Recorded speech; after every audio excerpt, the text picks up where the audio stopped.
Ajo po ikte nga një ish që e ndiqte pa mëshirë, duke mbjetuar frikën ditë pas dite.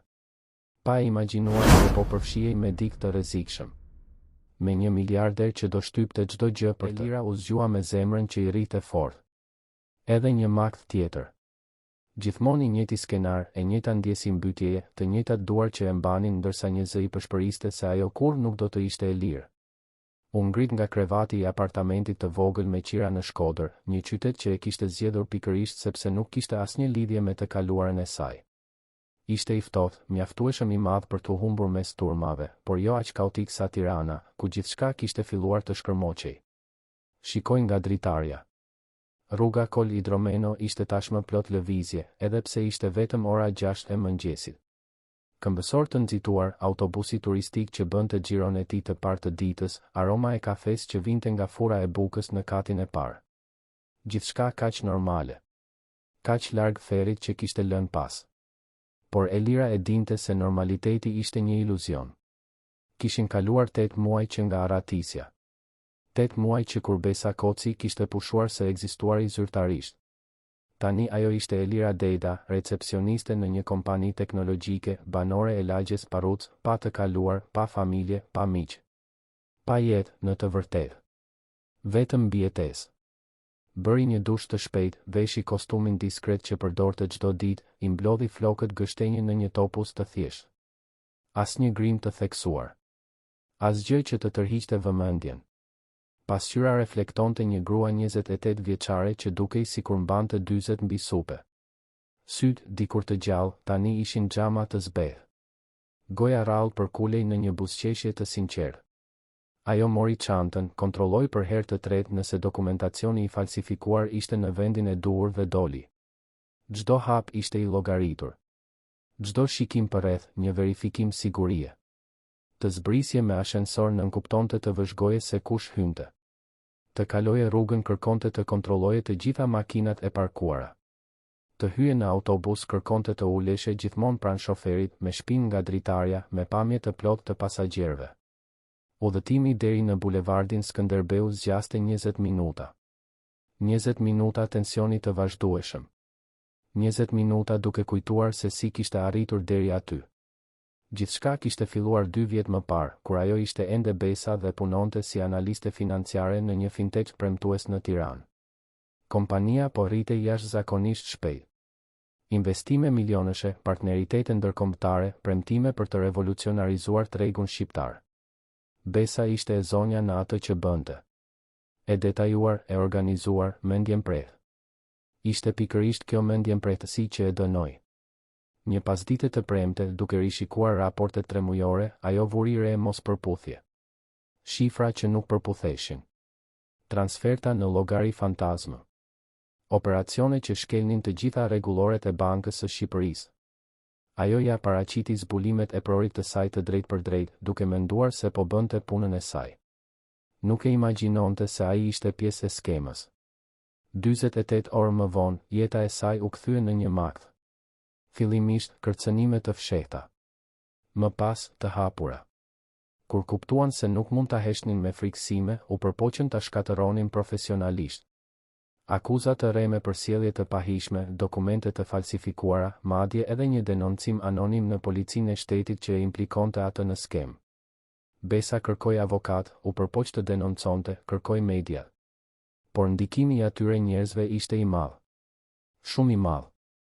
Ishte atëherë kur takoi Ardianin. Ai u shfaq si një stre. Simpatik, i vëmendshëm, mirëkuptues. Thoshte se e kuptonte dhimbjen e saj, i ofronte mbrojtje, i premtonte se do ta ndihmonte ta kalonte atë moment të vështirë. Besa, e pambrojtur dhe e frikësuar, pranoi mbështetjen. E la të hynte në jetën e saj. Brenda 6 muajsh, po jetonin bashkë. Dhe ishte atëherë kur maska ra.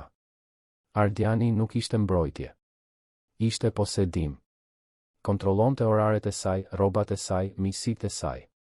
Kontrollonte celularin, monitoronte çdo lëvizje. Kur ajo u përpoq t'i jepte fund lidhjes, ai u bë agresiv. Jo fizikisht, jo në fillim, por psikologjikisht, emocionalisht. Shkatëronte vetë vlerësimin e saj, e izolonte nga të gjithë, e bënte të besonte se nuk kishte ku të shkonte, se askush tjetër nuk do ta donte, se patë ajo nuk do të mbjetonte.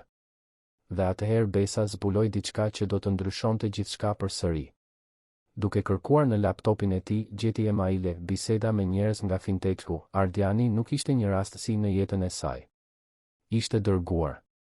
Kishte misionin ta mbante nën kontroll, të siguronte që ajo kur nuk do të fliste, kur nuk do të denonconte. E gjithë lidhja ishte një farsë. Një operacion kontrolli. Atë natë, ajo u arratis. Fjalë për fjalë. Mori vetëm një çantë shpine me rroba dhe dokumente. Mori një autobus për në periferi të Tiranës, pastaj një tjetër për në Lezhë, e më pas një tjetër deri në Shkodër. Fjeti në stacione autobusi, në hotele të lira të paguara me para në dorë. Nuk përdori kartë. Nuk i telefonoi askujt. Thjesht u zhduk. Ishte një mëngjes i ftohtë në një kafene në qendër të Shkodrës, kur ajo takoi Elenën. Elena ishte një grua rreth të 50-tave, me pamje të zakonshme, por me sy që dukej se shinin përmes njerëzve.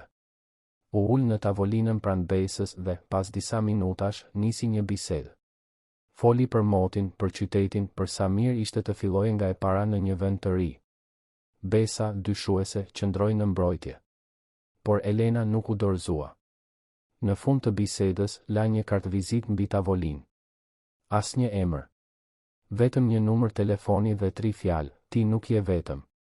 Besës ju deshën 5 ditë për të telefonuar. Kur më në fund e bëri, Elena u përgjigj menjëherë, sikur po priste. Lan një takim diskret. Dhe aty, në atë apartament të vogël në periferi të qytetit, Besa dëgjoi për programin. Nuk ishte zyrtar. Nuk kishte lidhje me qeverinë. Ishte një rrjet privat i financuar nga njerëz me ndikim, i krijuar për të mbrojtur dëshmitarët, viktimat dhe informatorët që nuk mund të mbështeteshin në mbrojtjen shtetërore. Njerëz, armiqtë e të cilëve kishin krah shumë të gjatë, ndikime shumë të thella. Elena shpjegoi se ata mund ta ndihmonin. Identitet i ri, punë e re, fillim i ri. Por kishte rregulla. Asnjëherë të mos kthehej në jetën e mëparshme. Asnjëherë të mos kontaktonte me njerëz nga e kaluara. Asnjëherë të mos i besonte plotësisht askujt. Besa pranoi. U bë e lira. Tani, 8 muaj më vonë, ajo zbriste nga autobusi përballë ndërtesës komerciale ku punonte. Një qiell gërvishtës prej xhamit të pasqyruar, modern, imponues. Kompania zinte 5 kate të tëra. Teknologji korporative, zgjidhje biznesi, konsulencë strategjike. Emri i stampuar në fasad, grupi Kastrati. Elira kur nuk kishte dëgjuar për kompaninë para se të merrte punën. Elena e kishte ndihmuar edhe me këtë. Sove e sajuar, referenca të rreme por të verifikueshme, intervistë pothuajse e garantuar. I thanë se kompania ishte e besueshme, se pronari ishte diskret, se do të ishte një vend i sigurt për të fshehur në sy të gjithëve. Në muajt e parë, Elira e besoi këtë. Ishte thjesht një punonjëse tjetër mes qindra të tjerëve. Mbërrinte herët, kryente detyrat e saj, largohej pa u vënë re. Perfekte. E pa dukshme. Deri në mëngjesin kur ai u shfaq. Elira ishte në recepcionin e katit të 12, duke organizuar dokumente, kur dëgjoi ashensorët të hapeshin. Nuk ishte e pazakontë. 10 njerëz kalonin aty çdo ditë. Por këtë herë ishte ndryshe. Heshtja që u krijua ishte e prekshme. Bisedat u ndërpren. Njerëzit u drejtuan. Edhe ajri u duk më i dendur. Ajo ngriti syt dhe e pa. Adrian Kastrati. Burri që nuk shfaqej kurrë. Pronari i padukshëm. Emri në mure, por kur fytyra në korridore. Deri atë ditë. Ai ishte i gjatë, duhet të ishte rreth 38 vjeç, ndoshta 40. Kostum i errët pa të meta, qëndrim i drejtë, hapa të matur. Por nuk ishte pamja ajo që bënte përshtypje. Ishte prania. Sikur hapësira riorganizohej rreth tij. Sikur edhe drita përkulej para gravitetit të tij. Adriani kaloi në për recepcion pa shikuar anash, i shoqëruar nga 2 burra me kostum. Asistentja e tij personale, Vera, një grua elegante dhe e padeshifrueshme, e ndiqte menjëherë pas, duke folur shpejt në celular. Elira uli syt, siç bënin të gjithë, dhe ju kthye punës. por atëherë ai ndaloi. Elira e ndjeu para se ta shite. Atë ndjesin e të qenit e vëzhguar. Ngriti shikimin ngadalë dhe takoi sytë e tij të ngulitur tek ajo. Nuk ishte një shikim i rastësishëm. Ishte analitik. Depërtues. Sikur po lexonte çdo shtresë të asaj që ajo ishte, të asaj që pretendonte të ishte. Për 3 sekonda që u dukën si një përjetësi, ata u panë në sy. Elira ndjeu zemrën t'i rrite fort, jo nga frika e burrit në vetvete, por nga vëmendja. Vëmendja ishte e rrezikshme. Vëmendja ishte e kundërta e padukshmërisë. Pastaj Adriani tundi kokën lehtë, pothuajse në mënyrë të padukshme, dhe vazhdoi përpara. U zhduk nëpër korridoret ekzekutive. Bisedat rifilluan. Rrjedha normale u kthye. Por Elira mbeti. E palvizur, duart i dridheshin lehtë mbi tastier.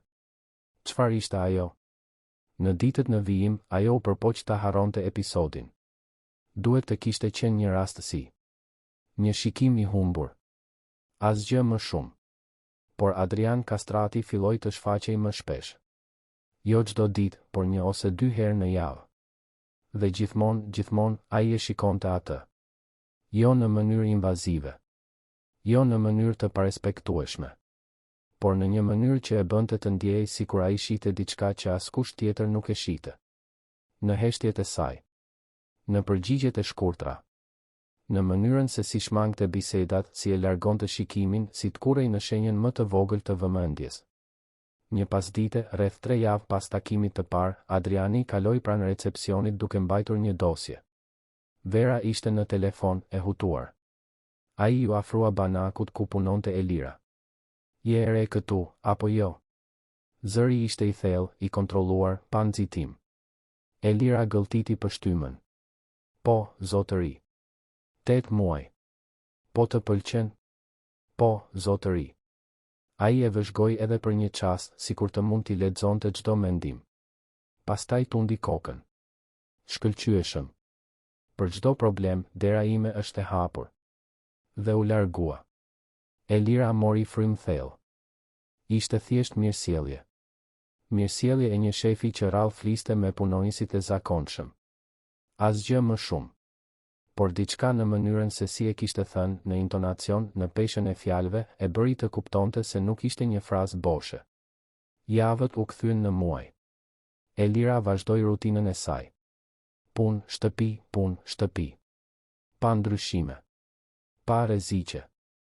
Elena kontaktonte një herë në muaj, gjithmonë në mënyrë diskrete, gjithmonë me të njëjtën pyetje, ndonjë problem? Dhe Elira gjithmonë përgjigjej se jo. Por po gënjente. Sepse problemet filluan një të martë me shi të qershorit. Elira po dilte nga kompania kur pa makinën. Një sedan i zi, xhama të errët, i parkuar në anën tjetër të rrugës. Nuk do të ishte asgjë e veçantë, Shkodra ishte plot me makina të tilla, por diçka tek ajo e shqetësoi. Ndoshta mënyra se si ishte pozicionuar. Ndoshta fakti që motori ishte i ndezur. Ajo vazhdoi drejt stacionit të autobusit duke u përpjekur ta injoronte. Por kur hodhi një vështrim të shpejt, makina ishte ende aty. Dhe kur autobusi erdhi dhe ajo hipi, pa nga pasqyra se sedani filloi të lëvizte. Nuk e ndoqi plotësisht. U zhduk në një cep. Por fara e paranojës ishte mbjell. Në ditët në vijim, Elira filloi të vinte re shenja të tjera. Një burr me kapele në kafenen ku pinte kafen e mëngjesit. I njëjti burr 2 ditë më vonë në radhë në supermarketin afër shtëpisë së saj. Një motor i ndalur në cepin e ndërtesës ku jetonte. Gjithmonë gjëra që mund të ishin rastësi. Por Elira kishte mësuar të mos besonte në rastësi. Pastaj erdhën mesazhet. I pari ishte një email. Pa dërgues të identifikueshëm. Pa subjekt. Vetëm një fjali, vërtet mendove se mund të zhdukeshe, Besa? Elira ndjeu gjakun t'i ngri. E fshiu emailin me njëherë, por mesazhi ishte tashmë i gdhendur në mendjen e saj. Dikush e dinte. Dikush e kishte gjetur. Në ditët në vijim, më shumë mesazhe. Në celular, këtë herë. Numra të panjohur. Gjithmonë duke e thirrur me emrin e saj të vërtetë. Gjithmonë duke lënë të kuptohet se liria e saj ishte e përkohshme. Elira kërkoi Elenën. I shpjegoi situatën. Elena u bë serioze, premtoi të hetonte, i tha Elirës të ishte e qetë, të mos bënte asgjë të nxituar. Por Elira e shite shqetësimin në fytyrën e gruas.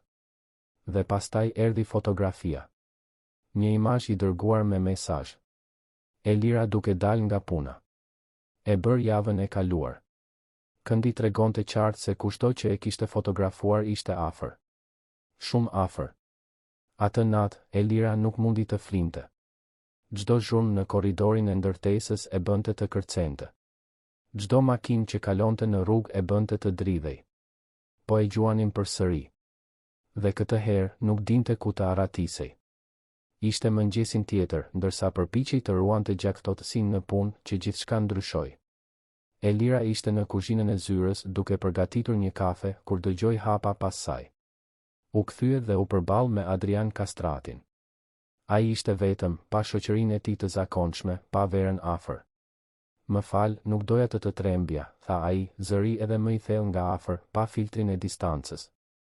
Jo, zotëri, gjithçka në rregull, u përgjigj Elira, duke u përpjekur të tingëllonte natyrshëm, por duke ndier dridhjen në zërin e saj. Adriani mori një filxhan dhe i shërbeu vetes kafe. Qëndruan në heshtje për disa sekonda. Pastaj ai foli, pa e shikuar, me sytë të ngulitur në lëngun e errët. Ti ke frikë. Nuk ishte një pyetje. Ishte një konstatim. Elira ngriu. Nuk e di për çfarë po flisni. Adriani më në fund e pa në sy. Dhe kur sytë e tyre u takuan, Elira pa diçka që e çorientoi. Nuk ishte kuriozitet. Nuk ishte ndërhyrje. Ishte njohje. Sikur ai identifikonte tek ajo diçka të njohur. Diçka që ai vetë e kishte ndjer ose shkaktuar. Po flas për frikën nga dikush specifik. Jo nga bota. Jo nga fantazmat. Nga dikush real. Dikush që ti e njeh. Dikush që nuk duhet ta dinte se ku je. Elira ndjeu këmbët t'i dridheshin. Si e dinte ai? Si mund ta dinte? Nuk e di për çfarë po flisni, përsëriti ajo, por zëri i doli i dridhur, i dobët, duke përgënjeshtruar fjalët e saj. Adriani bëri një hap përpara. Jo kërcënues, por përfundimtar. Nëse dikush po të bezdis, unë mund të ndihmoj. Elira qeshi pa humor. Ju nuk dini asgjë për mua. Unë di mjaftueshëm. E pamundur. Unë di, për shembull, se emri yt nuk është Elira Dejda. Di që ke ardhur në Shkodër 8 muaj më parë nga askundi. Di që nuk ke një histori profesionale reale para kësaj. Di që shmang çdo lloj ekspozimi. Dhe di që në 2 javët e fundit je më e tensionuar se normalisht. Ai bëri një pauzë, sytë depërtues. E dalloi dik që po arratiset kur e shoh. Elira ndjeu lotët t'i digjinin në sy, por refuzoi t'i linte të binin. Ju nuk keni të drejtë të hetoni jetën time. E kam kur kjo jetë është nën çatin time. Unë mbroj atë që është imja. Unë nuk jam e jotja. Ende jo, u përgjigj Adriani dhe kishte diçka në mënyrën se si e tha që bëri zemrën e Elirës të rrite fort për arsye krejtësisht të ndryshme nga frika. Para se ajo të mund të përgjigjej, Vera u shfaq në derën e kuzhinës. Zoti Kastrati, mbledhja do të filloj. Adriani bëri me kokë, duke treguar se po vinte. Por para se të dilte, e shikoi Elirën për herë të fundit. Oferta mbetet në fuqi. Nëse ke nevojë për ndihmë, më kërko. Dhe pastaj u largua, duke e lënë Elirën vetëm në kuzhinë, duke u dridhur, e hutuar, e tmerruar dhe, për herë të parë pas shumë kohësh, çuditërisht e mbështetur. Në ditët në vijim, mesazhet pushuan. Elira nuk e dinte nëse ishte rastësi apo nëse Adriani vërtet kishte bërë diçka. Ajo nuk pyeti. Nuk u afrua. U përpoq të mbante distancë. Por fati kishte plane të tjera. Sepse të premten e asaj jave, duke dal nga puna, Elira pa përsëri makinën e zezë. Vetëm se këtë herë nuk po vëzhgonte vetëm. Këtë herë dikush doli prej saj. Ardiani. Elira ndjeu botën t'i shembej. Ai ishte aty. Në këmbë në trotuar, duart në xhepa, buzëqeshja e qetë në fytyrë. Sikur 8 muajt e arratisjes së saj të mos kishin pasur asnjë kuptim.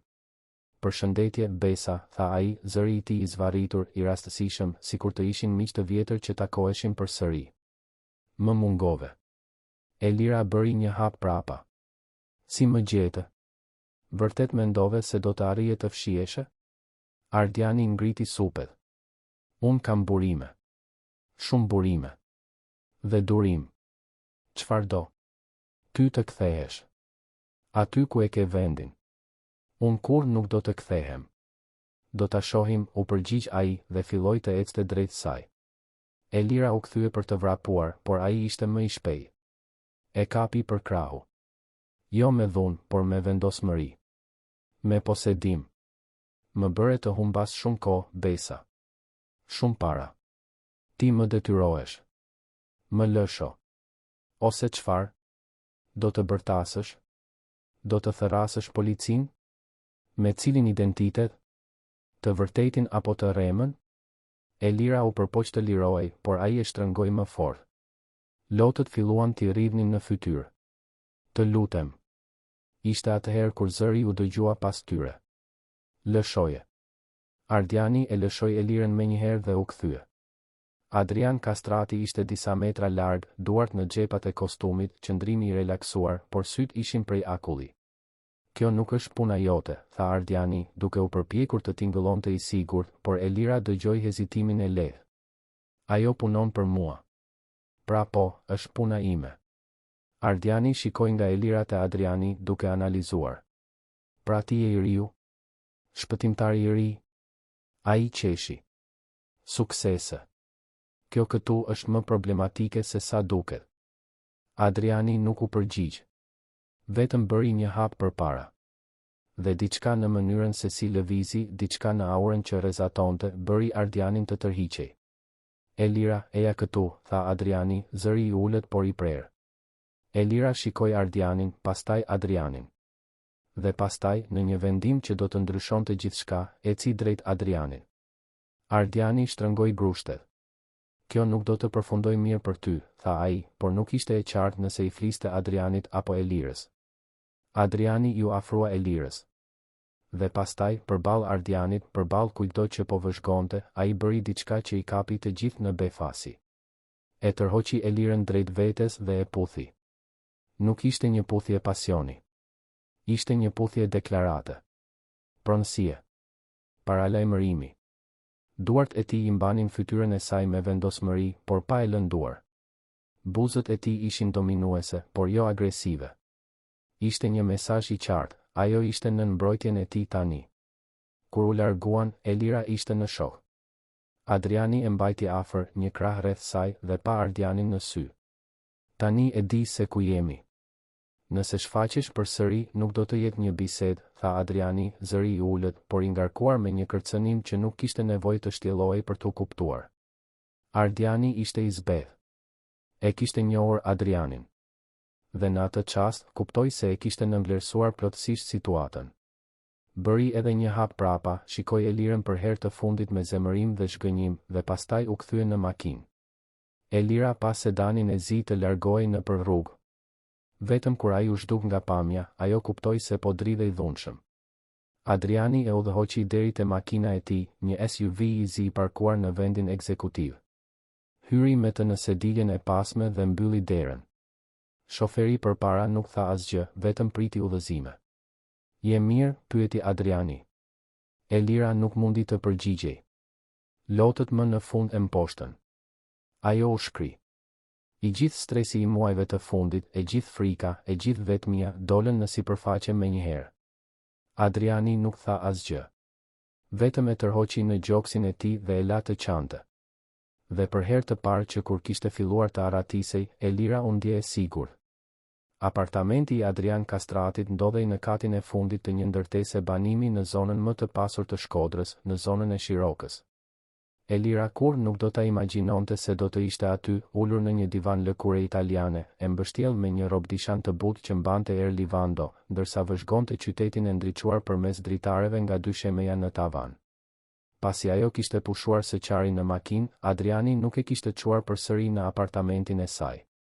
Tha se nuk ishte e sigurt. Se Ardiani e dinte ku jetonte, se ndoshta tashmë kishte akses në ndërtesë, ndoshta edhe një kopje të çelësave. Elira nuk e kundërshtoi. Ishte tepër e raskapitur për të argumentuar. Tani, 2 orë më vonë, ajo mbante një filxhan çaji që Vera e kishte përgatitur para se të largohej. Po, Vera ishte edhe aty. Asistentja personale e Adrianit me sa duket kishte akses të pakufizuar në jetën e tij, përfshirë edhe banesën e tij. Kjo duhet ta kishte shqetësuar Elirën, por ajo ishte shumë e zënë duke u përpjekur të përpunonte gjithçka që kishte ndodhur.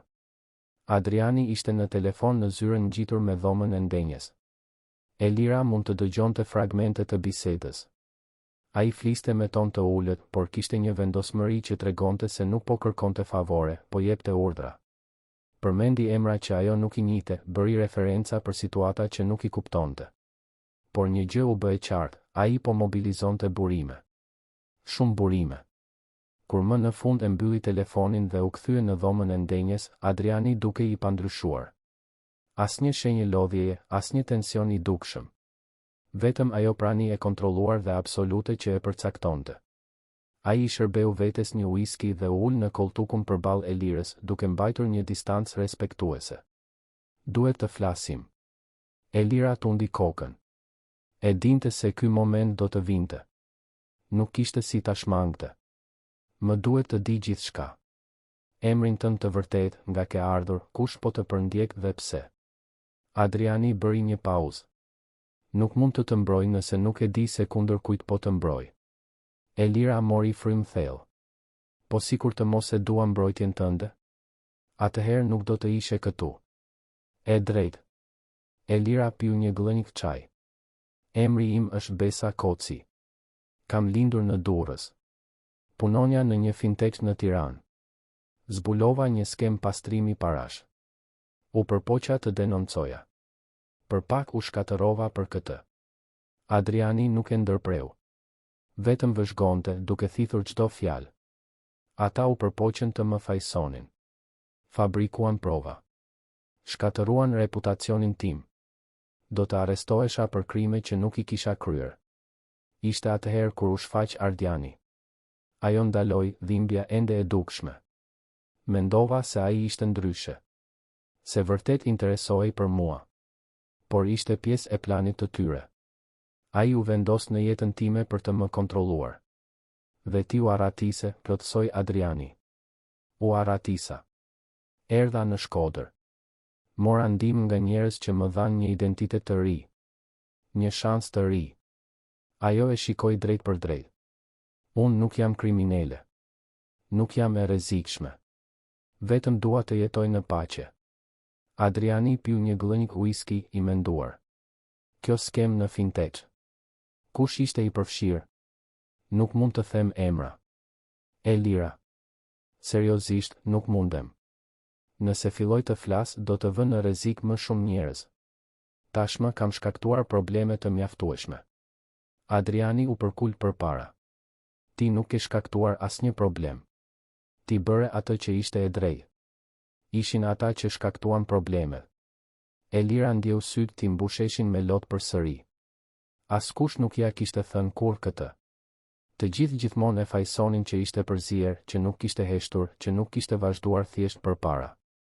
Ky program mbrojtjeje që të ndihmoj, vazhdoi Adriani, kush qëndron pas ti? Nuk e di saktësisht. Një grua me emrin Elena mban kontaktin me mua. Por e di që ka njerëz të tjerë të përfshirë. Njerëz me burime, ndikime. Ajo hezitoi. Nuk është zyrtar. Nuk është nga qeveria. Adriani tundi kokën ngadalë, sikur kjo të konfirmonte diçka që ai tashmë e dyshonte. Dhe Ardiani. Kush është ai përveç ishit tënë? Besa gëlltiti pështymën. Ai punon si konsulent biznesi. Të paktën kështu thoshte. Por më vonë zbulova se kishte lidhje me njerëz të rrezikshëm. Njerëz të përfshirë në skema korporative, mashtrime, manipulime tregu. Ai nuk është vetëm një përndjekës i fiksuar. Është dikush me akses në informacione dhe burime që nuk duhet t'i kishte. Adriani qëndroi në heshtje për një moment të gjatë. Pastaj u ngrit, shkoi te dritarja dhe vëzhgoi qytetin poshtë. Ti e di se kush jam unë? E di që jeni pronari i grupit Kastrati. Këtë e din të gjithë. Por a e di se çfarë bëj unë në të vërtetë? Elira rudhi vetullat. Teknologji korporative. Konsulencë biznesi. Adriani u kthye drejt saj. Kjo është një nga gjërat që bëj. Por nuk është gjithçka. Grupi Kastrati ka interesa në sektor të ndryshëm. Siguri private. Inteligjencë korporative. Menaxhim krizash. Ai bëri një pauzë domethënëse. Unë zgjidh probleme që njerëz të tjerë nuk mund t'i zgjidhin. Elira ndjeu një të ftohtë në shpinë. Çfarë lloj problemesh? Llojin që po përballesh ti tani. Pati një heshtje të rëndë mes tyre. Elira përpiqej të përpunonte informacionin. Adriani nuk ishte thjesht një biznesmen i pasur. Ai ishte dikush që operonte në hije, që kishte akses në mjete dhe metoda që shumica e njerëzve as nuk e dinin se ekzistonin. Pse po më ndihmon? Pyeti Elira, zëri pothuajse një pëshpërim. Adriani u kthye në koltuk. Sepse e dalloj guximin kur e shoh. Dhe sepse ti nuk e meriton të jetosh me frikë. Ju as nuk më njihni. Unë njoh mjaftueshëm. Adriani e pa në sy. Ti mund të kishe heshtur. Mund ta kishe injoruar skemën në fintech.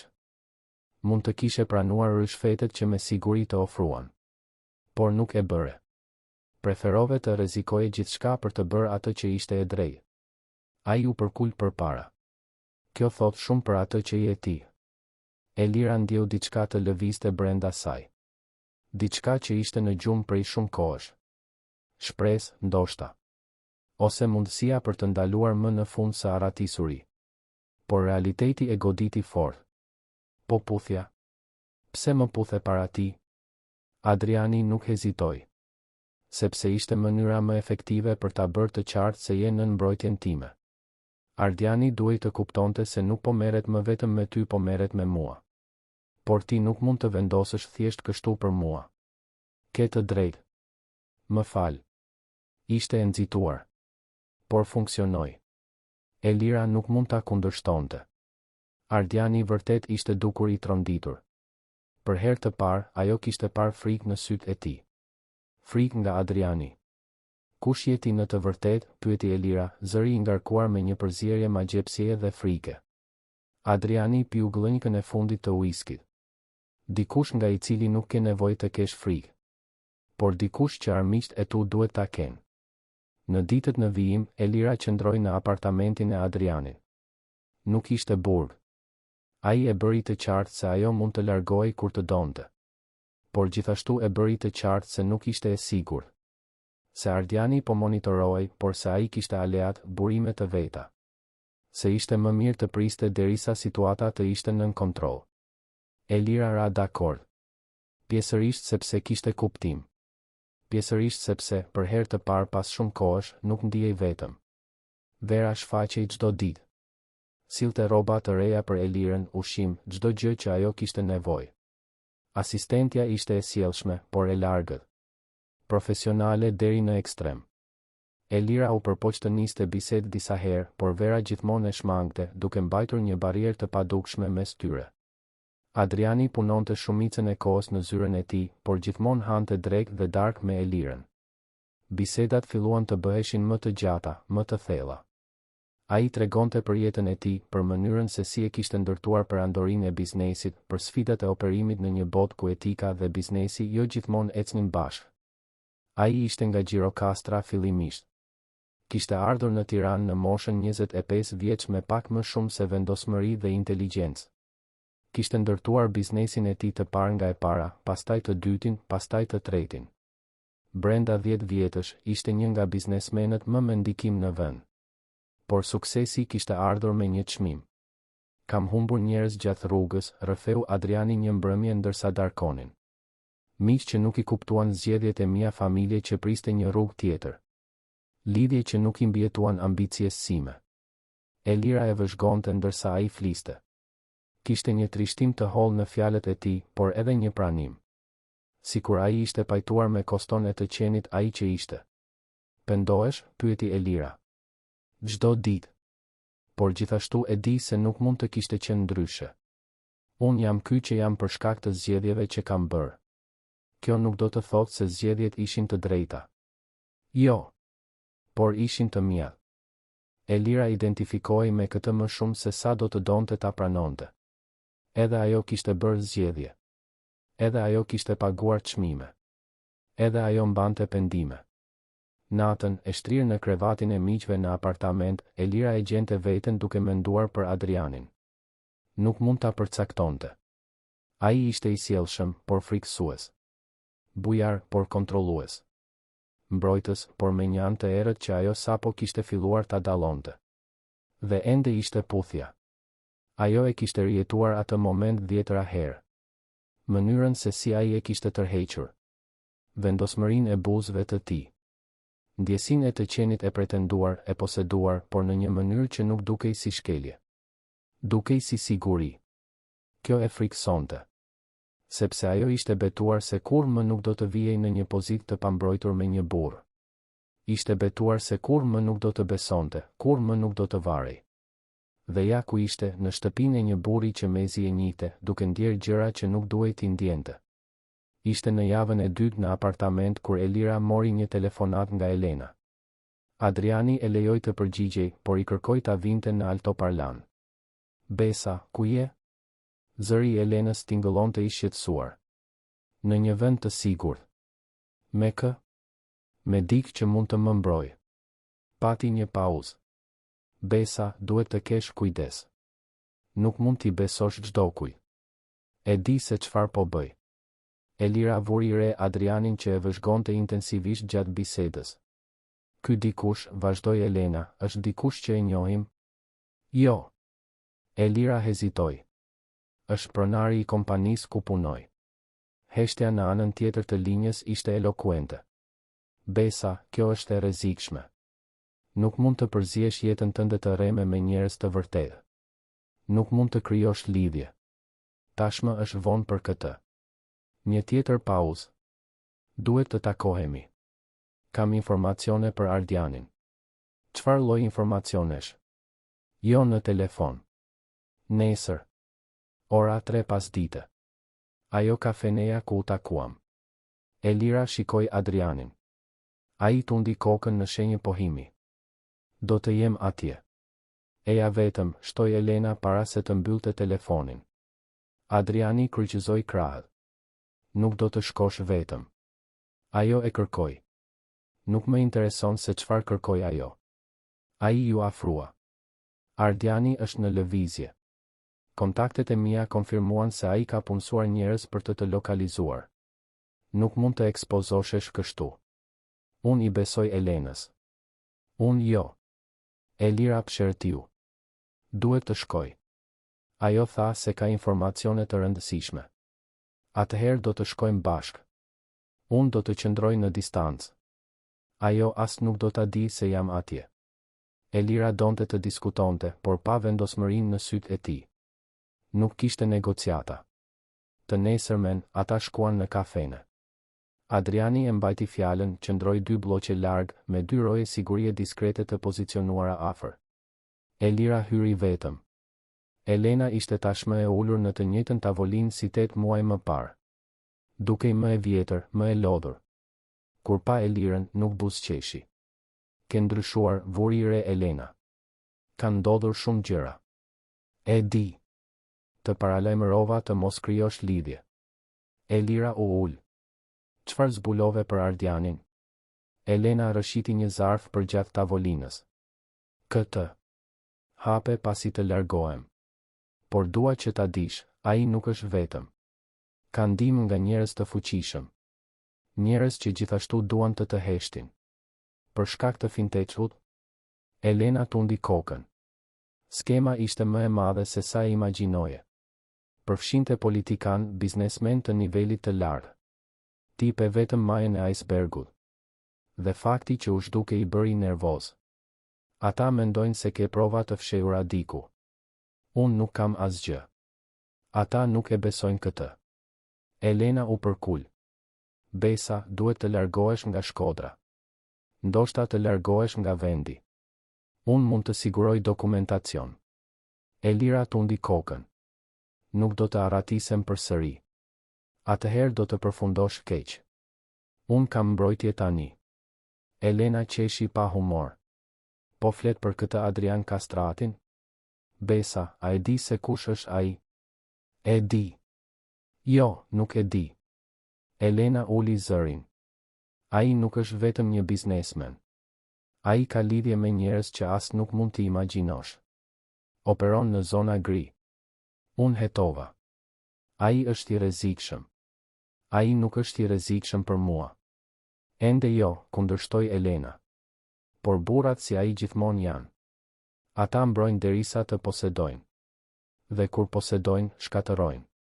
Elira ndjeu zemërimin t'i ngrihej. Ti nuk e njeh. Dhe ti e njeh? Kanë kaluar 2 javë që je me të. Vërtet mendon se e di se kush është ai? Elira donte të përgjigjej, por nuk mundi. Sepse Elena kishte të drejtë. Ajo nuk e njihte Adrianin. Jo vërtet. Njihte vetëm atë që ai e lejonte të shite. Elena pshërtiu. Vetëm po përpiqem të të mbroj. Ashtu siç kam bërë që nga fillimi. E di. Dhe jam mirënjohëse. Por duhet ta bëj këtë në mënyrën time. Elena tundi kokën e dorëzuar. Zarfi ka informacione për Ardianin. Lidhje, histori, njerëz me të cilët punon. Përdore me mençuri. Dhe nëse ke nevojë për mua, e di se si të më gjesh. Ato u përshëndetën. Elira doli nga kafeneja me zarfin e fshehur në çantë. Adriani po priste në makinë. Ajo hyri pa thënë asgjë. Si shkoj? Ajo më dha këtë. Elira tregoi zarfin. Adriani e mori, por nuk e hapi. Do ta shohim në shtëpi. Kthyer në apartament, ata hapën zarfin së bashku. Brenda kishte dokumente, foto, regjistrime biznesi. Ardiani kishte lidhje me një rrjet konsulentësh që operonin në mashtrime korporative në të gjithë vendin. Por një informacion në veçantë i tërhoqi vëmendjen Adrianit. Ai u tensionua kur lexoi një nga dokumentet. Elira e vuri re ndryshimin e menjëhershëm. Çfarë ndodhi? Adriani nuk u përgjigj menjëherë. Vazhdoi të lexonte, shpreha e tij duke u bërë gjithnjë e më e mbyllur. Pastaj e vuri letrën mbi tavolinë dhe u largua, duart në i, qartësisht i mërzitur. Adrian? Ishi yt, tha ai ngadalë, ka punuar me njerëz që shkatëruan karrierën e dikujt të afërt me mua. Elira ngriu. Kujt? Motrës sime. 5 vjet më parë, ajo ishte drejtuese në një kompani investimesh. U fajsua në një skandal mashtrimi. Humbi gjithçka. Reputacionin, karrierën, familjen. Ajo kur nuk e mori veten. Adriani u kthye drejt Elirës, sytë e errët.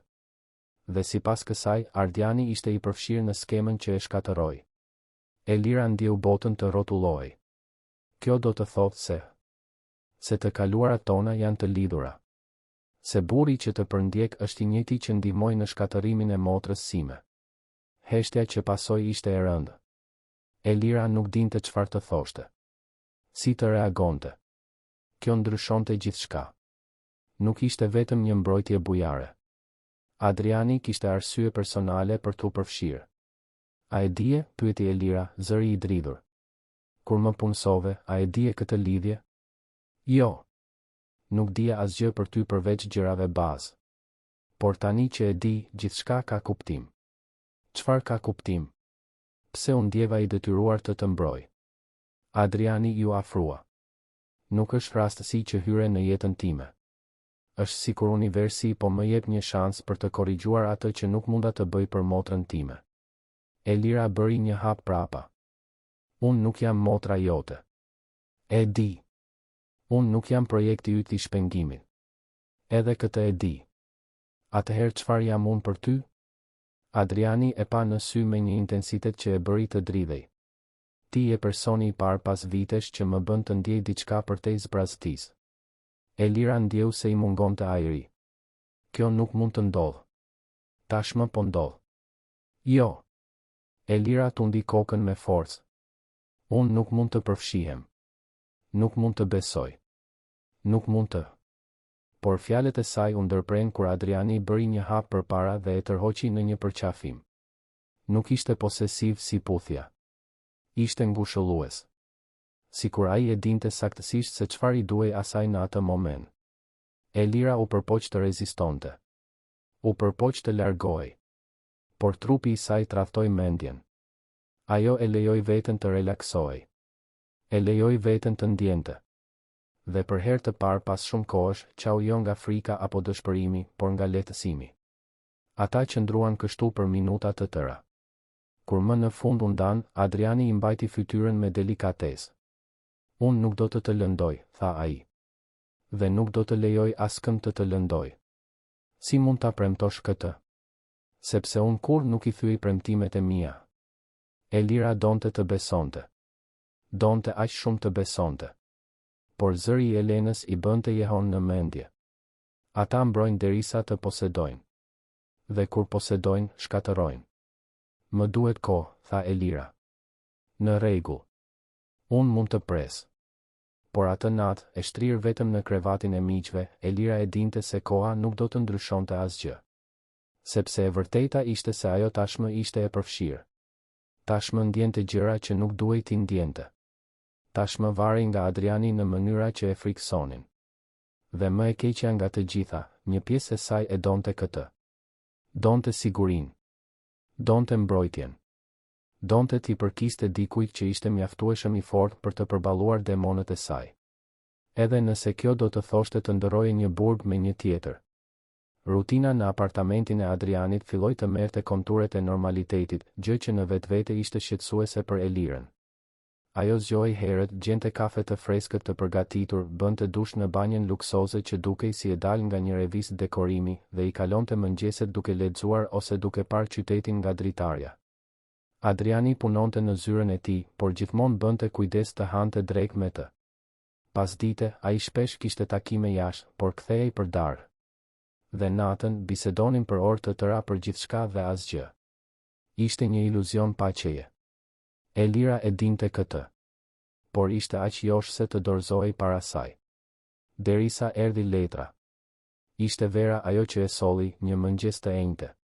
Fytyra e saj zakonisht e patrazuar tregonte një rrudhje të lehtë të vetullave, gjë që te Vera ishte e barabartë me shqetësim të hapur.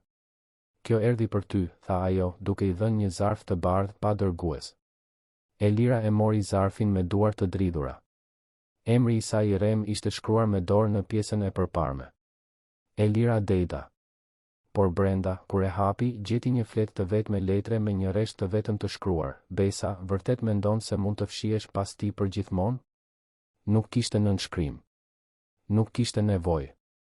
Elira do ta njihte atë lloj kërcënimi kudo. Adriani ishte në një videokonferencë në zyrë. Elira priti derisa ai të mbaronte, pastaj trokiti në derë. Kur hyri, ai menjëherë e kuptoi se diçka nuk ishte në rregull. Çfarë ndodhi? Elira i tregoi letrën. Ai e lexoi shpejt, shpreha e tij duke u ashpërsuar me çdo fjalë. Si arriti kjo këtu? Vera e solli. Tha se ishte në korrespondencë. Adriani u ngrit, mori telefonin dhe formoi një numër. Vera, eja këtu tani. Asistentja u shfaq në më pak se një minutë. Adriani i tregoi letrën. Si kaloi kjo përmes sigurisë? Erdhi me post normale, zotëri. E përzier me korrespondencat e tjera. Nuk kishte asgjë të dyshimt në zarf. Adriani shtrëngoi nofullën. Që tani e tutje, e gjithë korrespondenca verifikohet para se të ngjitet lart. E gjitha. Vera tundi kokën dhe doli shpejt. Adriani e ktheu vëmendjen te Elira. Ai e di se ku je. Elira ndjeu këmbët t'i dridheshin. U ul në karrigen përballë tavolinës së tij. Ai gjithmonë e ka ditur. Ardiani gjithmonë ka qenë i zoti për të gjetur njerëz. Por si e mori adresën? Adriani ishte qartësisht i mërzitur me veten. Kjo ndërtesë ka siguri të nivelit të lartë. Nuk është informacion publik. Ai ka burime. Të paralajmërova. Adriani kaloi dorën nëpër flok, një nga gjestet e pakta që zbulonin frustrimin e tij. Duhet të shtoj sigurinë. Kamera shtesë, më shumë roje, skanim i plot i ndërtesës. Kjo nuk do të bëj punë. Elira u ngrit. Ai do të vazhdoj të gjej mënyra për të arritur tek unë. Kjo është ajo që ai bën. Kështu operon ai. Atëherë duhet të ndryshojmë strategji. Çfarë strategjie? Adriani e pa në sy. Ofensive. Elira ndjeu një të ftohtë në shpinë. Çfarë do të thuash? Do të shkojmë pas ti. Në vend që të presim lëvizjen tjetër, bëjmë tonën. Dhe çfarë saktësisht planifikon të bësh? Adriani nuk u përgjigj menjëherë. Sytë e tij kishin atë intensitet të errët që Elira tashmë kishte mësuar ta njihte. Ishte shikimi i dikujt që nuk hezitonte kur duheshin marrë vendime të vështira. Do të shkatërroj aftësinë e tij për të arritur. Financiarisht, shoqërisht, profesionalisht. Do t'i pres të gjitha burimet që ai përdor për të përndjekur. Elira tundi kokën. Ti nuk mund të shkatërrosh thjesht jetën e dikujt. Mundem kur ai dikush po shkatërron tënden. Adrian, kjo është të shkosh shumë larg. Ai ju afrua, duart e tij duke I mbajtur supet me vendosmëri. Elira, dëgjo. Njerëzit si Ardiani nuk ndalen. Ata nuk dorëzohen. Ata nuk kuptojnë kufi apo pasoja. E vetmja mënyrë për t'i ndaluar është duke u hequr mjetet nga duar. Po sikur kjo të më bëj po aq të keqe sa ata? Ti nuk po bën asgjë. Unë po e bëj. Dhe unë kam bërë gjëra më të këqija për arsye shumë më pak të rëndësishme. Elira shikoi në sytë e tij dhe pa të vërtetën aty. Adriani nuk po bluffonte. Ai vërtet do të bënte gjithçka që ishte e nevojshme. Dhe kjo e friksonte po aq sa e ngushëllonte. Nuk e di nëse mund të jetoj me këtë, përshpëriti ajo. Nuk ke nevojë të jetosh me këtë. Unë jetoj. Ti thjesht vazhdon të jetosh jetën tënde. Elira u largua prej tij. Nuk është kaq e thjeshtë. Para se Adriani të mund të përgjigjej, telefoni I tij ra. Ai u përgjigj, dëgjoi për disa sekonda dhe fytyra e tij u errësua edhe më shumë. E kuptova. Mbajeni nën vëzhgim. Dhe Marku, mos e hum. E mbylli telefonin dhe shikoi Elirën. Ardiani është parë 2 bloqe larg këtej. Gjaku I Elirës ngriu. Ai është këtu. Roja ime e sigurisë e identifikoi. Ai është në një kafene, vetëm, thjesht duke vëzhguar ndërtesën. Elira u ul përsëri, duke ndjerë marramendje. Ai po më gjuan. Adriani tashmë po formonte një numër tjetër. Përgatit makinën. Dalja nga garazhi. 5 minuta. Ku po shkojmë? Pyeti Elira. Në një vend më të sigurt. Adriani mori pallton. Ndërkohë, ekipi im do të merret me Ardianin. Të merret si? Adriani hezitoi. Pastaj vendosi për sinqeritetin. Do të kemi një bisedë me të. Një bisedë përfundimtare. Elira e kuptoi se çfarë do të thoshte kjo. U ngrit shpejt. Jo. Ti nuk do ta lëndosh. Nuk do ta bëj. Vetëm do ta bëj shumë të qartë se nëse ai vazhdon, do të ketë pasoja që ai nuk dëshiron ti përballoj. Adrian. Elira, më beso. Ai I mbajti fytyrën. Unë nuk do të bëj asgjë që të vë në rrezik ose që ti të mos mund të jetosh në paqe më pas. Po sikur ai të mos dëgjoj, do të dëgjoj. 20 minuta më vonë, Elira ishte në një SUV me xhama të errët, duke u çuar në një pronë të Adrianit në periferi të Shkodrës, në zonën e Dajçit. Ishte një shtëpi e gjerë, moderne, e fshehur pas mureve të larta dhe bimësisë së dendur. Adriani shpjegoi se e përdorte vendin kur kishte nevojë për privatësi absolute ose për takime që nuk mund të ndodhnin në vende publike. Elira nuk pyeti se çfarë lloj takimesh ishin ato. Shtëpia ishte e bukur, e dekoruar me shije minimaliste, por Elira mezi e vuri re. Ishte shumë e shqetësuar për atë që po ndodhte në qytet. Adriani kishte mbetur pas, tha se do t'i bashkohej asaj pas disa orësh. La 2 roje sigurie në pronë, burra serioz dhe të heshtur që u pozicionuan në mënyrë diskrete. Elira I kaloi orët e ardhshme duke ecur sa andej këtej në dhomën e ndenjes. U përpoq të lexonte, por nuk mund të përqendrohej. U përpoq të shihte televizor, por çdo lajm e bënte të imagjinonte më të keqen. U përpoq të hante, por I përzihej. Kur më në fund dëgjoi makinën të vinte, ishte pothuajse ora 7 e mbrëmjes. vrapoi te dritarja dhe pa Adrianin të zbriste nga automjeti. Ai duke i lodhur, por i padëmtuar. Elira ndjeu një lehtësim absurd ta pushtonte. Adriani hyri, i largoi rojet e sigurisë në perimetrin e jashtëm dhe shkoi drejt aty ku ishte Elira. Gjithçka është në rregull, tha ai para se ajo të mund të pyeste. Çfarë ndodhi? Adriani i shërbeu vetes ujë në kuzhinën amerikane. Patëm një bisedë. Unë, Ardiani dhe 2 nga avokatët e mi. Avokatët? Adriani tundi kokën. I paraqitëm atij një sër provash për aktivitetet e tij të paligjshme. Lidhje me skema mashtrimi, përfshirje në raste zhvatjeje, shkelje të privatësisë. Gjithçka e dokumentuar. Si i morët të gjitha këto kaq shpejt? Adriani e pa në sy. Unë kam burime. Dhe kur vendos të hetoj dik, unë hetoj thellë. Elira u ul në divan. Dhe çfarë tha ai? Fillimisht, mohoi gjithçka. Pastaj u përpoq të kërcënonte. Tha se edhe ai kishte informacione për mua. Adriani ngriti supet. I thash se ishte i lirë t'i përdorte, por nëse e bënte, çdo dokument që kemi për të do t'u dorëzoj autoriteteve kompetente. Dhe ndryshe nga ai, aktivitetet e mia janë të gjitha të ligjshme, vetëm se nuk janë publike. Ai besoi. Nuk kishte zgjidhje. I tregova se mund t'i shkatërroj karrierën, lidhjet, reputacionin, gjithçka që ai ka ndërtuar. Dhe e bëra të qartë se do ta bëj këtë nëse ai afrohet përsëri. Elira ndjente një përzierje lehtësimi dhe sikleti. Dhe ai ra dakord? Nuk kishte zgjidhje, përsëriti Adriani. Por për t'u siguruar, i vura mbikëqyrje të përhershme. Çdo lëvizje e dyshimt, unë do ta di. Elira fërkoi fytyrën me duar. Kjo duket si një film. Adriani u ul pranë saj. E di që është shumë. E di që nuk është siç e imagjinoje se do të zgjidheshin gjërat. Por është efektive. Dhe sa do të zgjas kjo? Pyeti Elira. Do të më vëzhgosh për gjithmonë? Do ta vëzhgosh atë për gjithmonë? Kjo nuk është jetë. Është e përkohshme.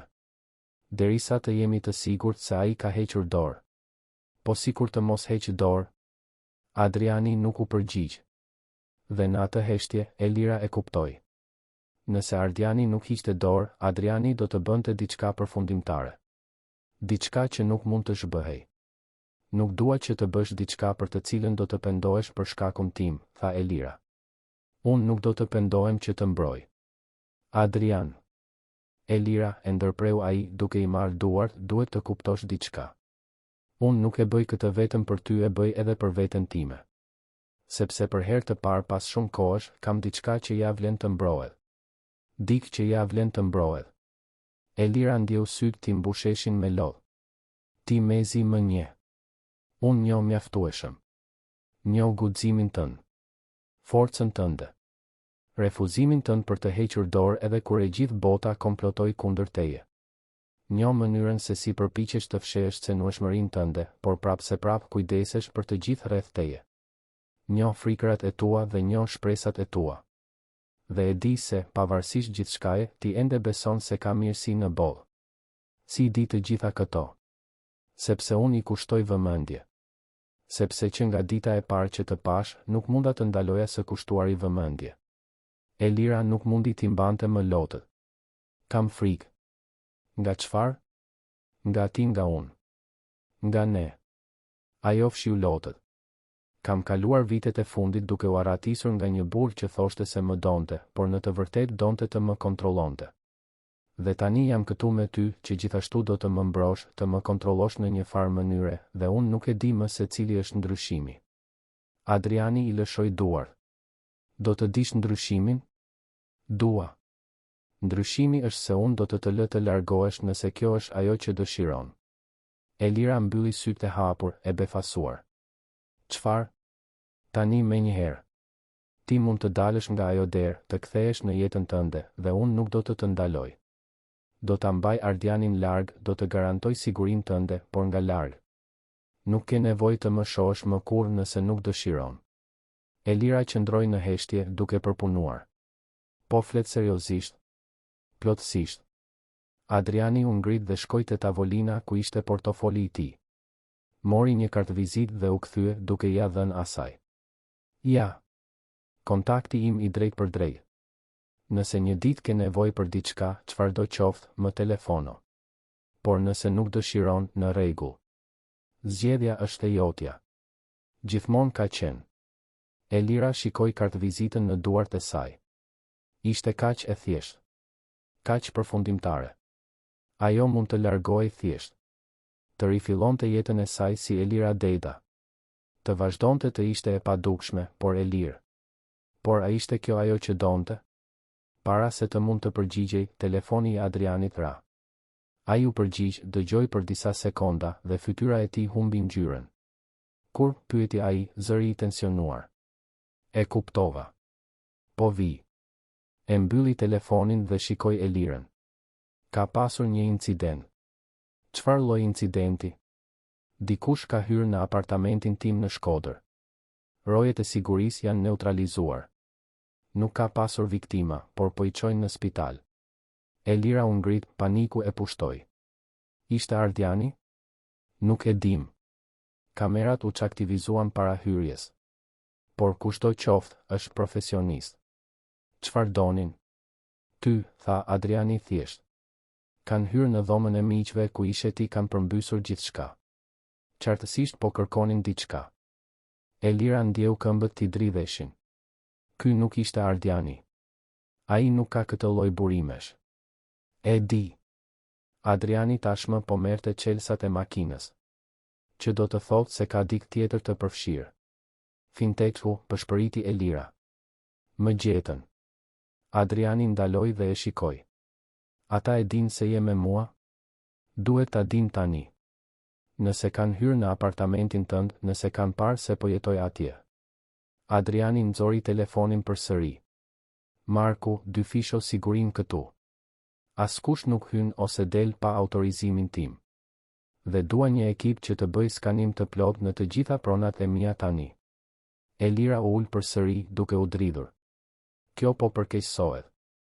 Shumë më keq. Adriani u gjunjëzua para saj.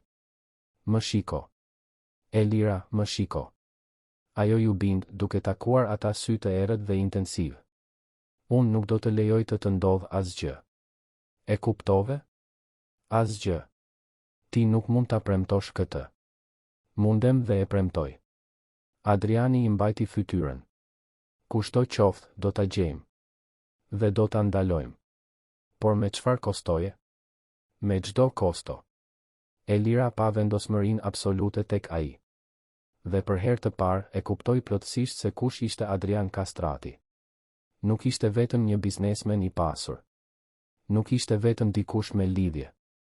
Ishte dikush që, kur vendoste të mbronte diçka, e bënte këtë me një intensitet absolut dhe të pamëshirshëm. Dhe kjo duhet ta frikësonte. Por e vetmja gjë që Elira ndjente ishte mirënjohje. Atë natë, Elira nuk mundi të flinte. Qëndroi në dhomën e miqve të shtëpisë në Dajq, duke dëgjuar zhurmat e natës, çdo tingull duke i bërë zemrën të rritë fort. Adriani kishte vendosur roje shtesë. Kishte kamera kudo. Prona ishte një fortesë. Por Elira ende ndihej e ekspozuar.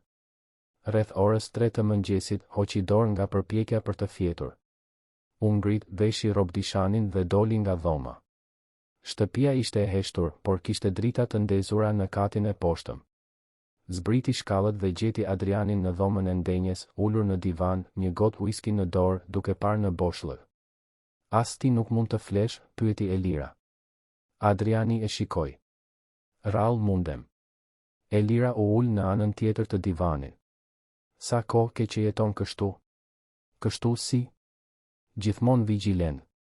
Gjithmonë duke kontrolluar gjithçka. Gjithmonë duke pritur problemin tjetër. Adriani piu një glënjë whisky.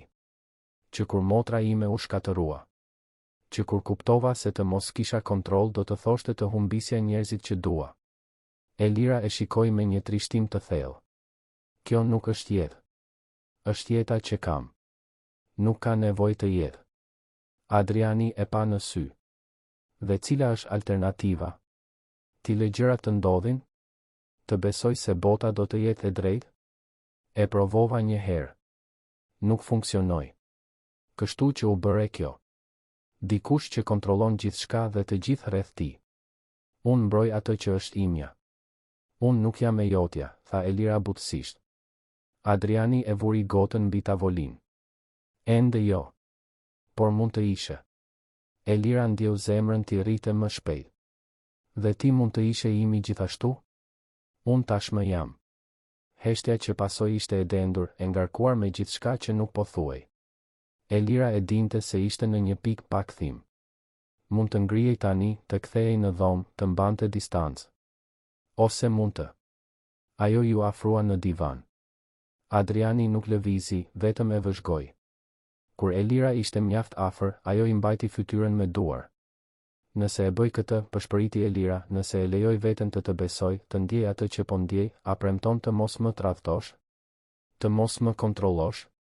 Të mos më shkatërosh siç u përpoq të bënte Ardiani? Unë premtoj se kur nuk do të lëndoj me dashje. Por nuk mund të premtoj se nuk do të shgënjej, të irritoj, ose të marr vendime me të cilat ti nuk pajtohesh. Sepse unë jam ky që jam, dhe nuk do të shtirem se jam ndryshe. Elira buzëqeshi me trishtim. Të paktën je i sinqert. Gjithmonë do të jem me ty. Dhe atëherë, pas javësh rezistence, frike, refuzimi, Elira e lejoi veten. U përkul dhe e puthi Adrianin. Nuk ishte si puthja e parë, ajo plot deklarata dhe paralajmërime. Kjo ishte ndryshe. Ishte një zgjedhje. Një dorëzim i ndërgjegjshëm. Një pranim i gjithçkaje që ai ishte dhe gjithçkaje që ata mund të ishin bashkë. Adriani ju përgjigj puthjes me një intensitet që i mori frymën e Elirës. Duart e tij rrëshitën në belin e saj duke e tërhequr më afër. Elira ndjeu botën të zhdukej rreth saj, ndjeu se për herë të parë pas vitesh ajo nuk po arratisej, nuk po fshihej, ishte thjesht duke qenë. Kur më në fund u ndan, të dy ishin pa frymë. Adriani e mbështeti ballin në të sajin. Je e sigurt për këtë? Pyeti ai. Jo. Elira qeshi pa humor. Por do ta bëj gjithsesi. Pse? Sepse të jem me ty edhe me të gjitha rreziqet duket më reale se çdo gjë që kam jetuar në vitet e fundit. Adriani e tërhoqi në një përqafim. Dhe aty, në atë shtëpi të fshehur në periferi të Shkodrës, të rrethuar nga roje sigurie dhe kamera, ndërsa njerëz të rrezikshëm i gjuanin, Elira më në fund e lejoi veten të ndjente diçka që e kishte harruar, shpresën. Por shpresa është një ndjenjë e brishtë. Dhe universi ishte gati ta testonte në mënyra që asnjëri prej tyre nuk i imagjinonte. Mëngjesi tjetër solli një qetësi mashtruese. Elira u zgjua në divanin e dhomës së ndenjes, ende në krahët e Adrianit. Ata kishin fjetur aty, të gërshetuar, pas orësh të tëra bisede për gjithçka dhe asgjë. Ishte nata e parë pas muajsh që Elira kishte fjetur thellë, pa makthe, pa u trembur. Por paqja zgjati vetëm derisa Adriani mori telefonatën. Ai u përgjigj me kujdes për të mos e zgjuar, por Elira tashmë po zgjohej. Dëgjoi fragmente të bisedës. Adriani fliste me ton të ulët, por kishte një tension të pagabueshëm në zërin e tij. Kur e mbylli, fytyra e tij ishte e zymë. Çfarë ndodhi? Pyeti Elira, duke u ulur. Adriani hezitoi, qartësisht duke peshuar se sa të tregonte. Pastaj vendosi për të vërtetën. Ekipi im identifikoi se kush hyri në apartament. Kush? Profesionist. Të punësuar nga një kompani private sigurie që ka lidhje me fintechun ku ti punoje. Elira ndjeu gjakun t'i ngri. Pra ata vërtet më gjetën. Po. Dhe nuk janë vetëm. Adriani kaloi dorën në përflok. Vera po heton lidhje më të thella. Duket se ka të paktën 3 kompani të përfshira në skemën origjinale. Dhe të gjitha kanë interes të sigurojnë që ti kur nuk do të flasësh. Elira u ngrit duke filluar të ecte sa andej këtej. Unë nuk kam prova për asgjë. Nuk ruajta dokumente, nuk bëra kopje. Pse ende interesohen për mua? Sepse ti di. Dhe për njerëzit që operojnë skema të këtij niveli, dëshmitarët janë të rrezikshëm edhe pa prova fizike. Ti mund të dëshmosh, mund të ndihmosh hetuesit, mund të jesh maja e fies që zgjidh të gjithë komplotin. Atëherë çfarë bëjmë? Adriani u ngrit gjithashtu. Kemi 2 opsione. E para, unë të vendos në një vend aq të sigurt, aq të izoluar, saqë ata kur nuk do të gjejnë. Ti zhdukesh plotësisht jeton e fshehur derisa kjo të zgjidhet në një farë mënyre. Dhe e dyta? Përballemi. Mbledhim prova kundër tyre. Ndërtojmë një çështje. Dhe e shkatërrojmë skemën para se ata të shkatërrojnë ty. Elira e pa në sy. Opsioni i dytë është më i rrezikshëm. Shumë më tepër. Por është gjithashtu e vetmja që më kthen jetën time. Adriani tundi kokën. E di. Elira mori frym thellë. Atëherë bëjmë të dytën. Je e sigurt? Jo. Por jam lodhur duke u arratisur. Adriani e tërhoqi në një përqafim. Atëherë do të na duhet ndihmë. Dhe unë njoh dikë që mund të ndihmoj. Kë? Motrën time. Elira u largua e befasuar. Motrën tënde? Atë që u shkatërrua nga skema? Të njëjtën. Adriani mori celularin. Pasi I ndodhi gjithçka, ajo nuk hoqi dorë. Kaloi vite duke hetuar vetë, duke mbledhur informacione për përgjegjësit. Ajo ka dosje, kontakte, njohuri të thella se si operojnë këto skema. Nëse dikush mund të na ndihmojë të ndërtojmë një çështje, është ajo. Dhe ajo do të dojë të ndihmoj? Kur të mësoj se më në fund kam një mënyrë për të goditur njerëzit që e shkatëruan? Adriani buzëqeshi pa humor. Ajo do të lutet për të ndihmuar. 2 orë më vonë, Elira ishte në një videotelefonat me Livia Kastratin. Motra e Adrianit ishte një grua mbresëlënëse. Duhet të ishte rreth të 40-tave, flokë të errët të mbledhur në një bisht kali, sy inteligjent dhe të vëmendshëm. Kishte tek ajo një ashpërsi që vjen vetëm nga ata që I kanë mbijetuar më të keqes dhe kanë dalë më të fortë. Pra ti e Elira, tha Livia, zëri I saj I qartë dhe I drejt për drejt. Vëllai im më tregoi për ty. Shpresoj gjëra të mira, u përpoq të tingëllonte e lehtë Elira. Ai tha se je guximtare. Kokë fort. Dhe se ke informacione që më në fund mund të rrëzojnë njerëzit që shkatëruan jetën time. Livia u përkul më afër kamerës. Pra po, ishin gjëra të mira. Unë nuk kam prova fizike, sqaroi Elira. Vetëm atë që pash dhe atë që mbaj mend. Kujtesa e dëshmitarit është provë. Veçanërisht kur mbështet prova të tjera. Livia hapi një dosje në tavolinën para saj. Kam kaluar 5 vitet e fundit duke mbledhur gjithçka që munda për rrjetin e mashtrimeve korporative që më fajsoi. Kam emra, data, transaksione. Ajo që më mungonte ishte lidhja me fintechun ku ti punoje. Por nëse ti mund ta ofrosh këtë, ne më në fund mund t'i lidhim të gjitha pikat. Elira shikoi Adrianin, I cili ishte pranë saj. Ai tundi kokën inkurajueshëm. Do të tregoj gjithçka që di, tha Elira. Dhe pastaj kaloi 3 orët e ardhshme duke I treguar çdo detaj që mbante mend. Emrat e drejtuesve të përfshirë. Transaksionet e dyshimta që kishte identifikuar. Bisedat që kishte dëgjuar rastësisht. Përpjekjet për ta heshtur. Gjithçka. Livia mbante shënime furishëm, her pas here duke ndërprer për të bërë pyetje specifike, për të kërkuar sqarime, për të lidhur informacione. Ishte mbresëlënëse të shije mendjen e saj të punonte, se si arrinte të shite modele aty ku Elira shite vetëm kaos. Kur më në fund mbaruan, Livia u mbështet në karrige, e raskapitur por dukshëm e kënaqur. Kjo është Flori, tha ajo. Me atë që më dhe, unë më në fund mund të provoj lidhjen midis të paktën 4 kompanive të ndryshme që operojnë të njëjtën skem. Mund të tregoj fluksin e parave, mashtrimet paralele, gjithçka. Sa kohë të duhet për të përpiluar gjithçka? Pyeti Adriani. 1 javë. Ndoshta 2. Livia shikoi Elirën përmes ekranit. Por ti duhet të qëndrosh e fshehur ndërkohë. Kur ata të kuptojnë se po ndërtojmë një çështje, do të intensifikojnë përpjekjet për të gjetur. Tashmë I kanë intensifikuar, tha Adriani. Hyn në apartamentin tim dje. Livia u zbe. Adrian, kjo është serioze. Këta njerëz nuk bëjnë shaka. E di. Prandaj Elira është në një vend të sigurt. Dhe do të vazhdoj të jetë kështu derisa ta zgjidhim këtë. Pasi mbaroi telefonata, Elira u ndje çuditërisht e energjizuar. Për herë të parë, nuk po arratisej vetëm. Po luftonte kundër. Por ndjenja e fuqizimit zgjati pak. Atë pasdite, ndërsa Adriani ishte në një takim me telefon në zyrën e shtëpisë, Elira mori një mesazh në celular. Ishte nga një numër i panjohur, por përmbajtja e bëri të ngrimte. Ti mendon se je e sigurt me të? Adrian Kastrati nuk është ai që ti mendon se është. Pyete për Verën.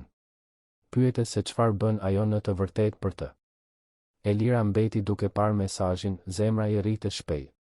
Ishte padyshim një përpjekje për manipulim, për të krijuar mosbesim mes saj dhe Adrianit. Por prap se prap, fara e dyshimit u mboll. Vera gjithmonë kishte qenë një enigmë. Eficiente, besnike, e pranishme në çdo moment të rëndësishëm. Por Elira kur nuk kishte arritur ta lexonte gruan. Kur nuk kishte arritur të kuptonte saktësisht se cili ishte roli i saj përtej asaj të asistentes. Kur Adriani u kthye në dhomën e ndenjes, Elira i tregoi mesazhin. Adriani e lexoi, fytyra e tij u ashpërsua. Po përpiqen të manipulojnë. E di. Por prap se prap, kush është Vera në të vërtetë? Çfarë bën ajo për ty përveç punës administrative? Adriani pshërtiu duke u ulur pranë saj. Vera është më shumë se asistentja ime. Ajo është shefja ime e sigurisë personale. Ish agjente e inteligjencës. Personi që merret me situatat që kërkojnë diskrecion dhe efikasitet. Elira ndjeu një ny në stomak. Çfarë lloj situatash? Llojin që nuk mund të zgjidhet përmes kanaleve zyrtare. Po thua se ajo. Po them se Vera bën atë që duhet bërë për të mbrojtur interesat e mia dhe tani për të mbrojtur ty. Elira u ngrit. Adrian, më duhet të di. Çfarë saktësisht bën ti? Kush je ti në të vërtetë? Adriani e pa në sy për një moment të gjatë. Pastaj u ngrit gjithashtu dhe shkoi te dritarja. Tashmë ta kam thënë. Unë zgjidh probleme. Çfarë lloj problemesh? Probleme që përfshin njerëz të fuqishëm që bëjnë gjëra të paligjshme ose imorale. Biznesmen të korruptuar, politikan të ndyrë, kriminal me jak të bardhë. Unë mbledh informacione për ta, gjej dobësitë e tyre dhe i përdor ato për të siguruar që të mos dëmtojnë njerëz të pafajshëm. Ky është shantazh. Quaje si të duash. Unë e quaj drejtësi. Elira ndjeu tokën të ikte nga këmbët. Pra gjithçka që bën, e gjithë kompania jote është e ligjshme. Grupi Kastrati vërtet ofron shërbime teknologjie dhe konsulence. Por gjithashtu ofron shërbime të tjera. Shërbime që nuk shfaqen në kontrata zyrtare. Adriani u kthye drejt saj. Unë nuk jam kriminal, Elira. Kur nuk kam lënduar askënd fizikisht. Kur nuk kam vjedhur. Kur nuk kam shkatëruar njerëz të pafajshëm. Por gjithashtu nuk jam shenjtor. Operoj në zona gri sepse aty është vendi ku drejtësia e vërtet ndonjëherë duhet të operojë. Elira nuk dinte çfarë të thoshte. Një pjesë e saj ishte e shokuar. Një pjesë e saj nuk ishte as pak e befasuar. Po Vera, pyeti Elira. Çfarë saktësisht ka bërë ajo? Atë që duhej të bënte. Adriani ju afrua. Ajo hetoi Ardianin. Zbuloi lidhjet e tij. Mblodhi prova. Dhe po, përdori metoda që nuk janë saktësisht konvencionale. Por gjithçka që bëri ishte për të mbrojtur ty. Ju i keni shkelur privatësinë. Ashtu siç ai shkeli tënden. Ashtu siç njerëzit e fintechut shkelën tënden. Ndryshimi është se ne e bëjmë këtë për të mbrojtur, jo për të shkatëruar. Elira fërkoi fytyrën me duar. Kjo është çmenduri. Është realiteti, tha Adriani butësisht. Bota nuk funksionon në mënyrën e bukur dhe të drejtë që do të donim. Ndonjëherë, për të mbrojtur njerëzit e duhur, duhet të luftosh pisët. Dhe kjo nuk të bezdis? Çdo ditë. Adriani i mori duart. Por e di se çfarë do të më bezdiste më shumë? Të qëndroja duar kryq ndërsa njerëz si ti shkatërohen nga njerëz shumë të fuqishëm për t'u prekur nga ligji. Elira shikoi në sytë e tij dhe pa sinqeritet. Pa peshën që ai mbante. Pa se, po, ai operonte në zona moralisht gri, por nuk e bënte këtë lehtësisht. E bënte sepse besonte se ishte e nevojshme. Nuk e di nëse mund ta pranoj këtë, pranoi Elira. E kuptoj. Dhe nëse vendos se nuk mundesh, unë do ta respektoj. Por Elira, shiko se ku të çoj mënyra e duhur. Ti denoncove përmes kanaleve të duhura. Dhe për pak u shkatërove. Ndonjëherë, të bësh gjën e duhur nuk mjafton. Atë natë, Elira qëndroi zgjuar për orë të tëra, duke përpunuar gjithçka që kishte zbuluar. Adriani nuk ishte princi i kaltër që do ta shpëtonte me metoda të pastra dhe fisnike. Ishte një burr kompleks që operonte në një botë komplekse duke përdorur metoda komplekse.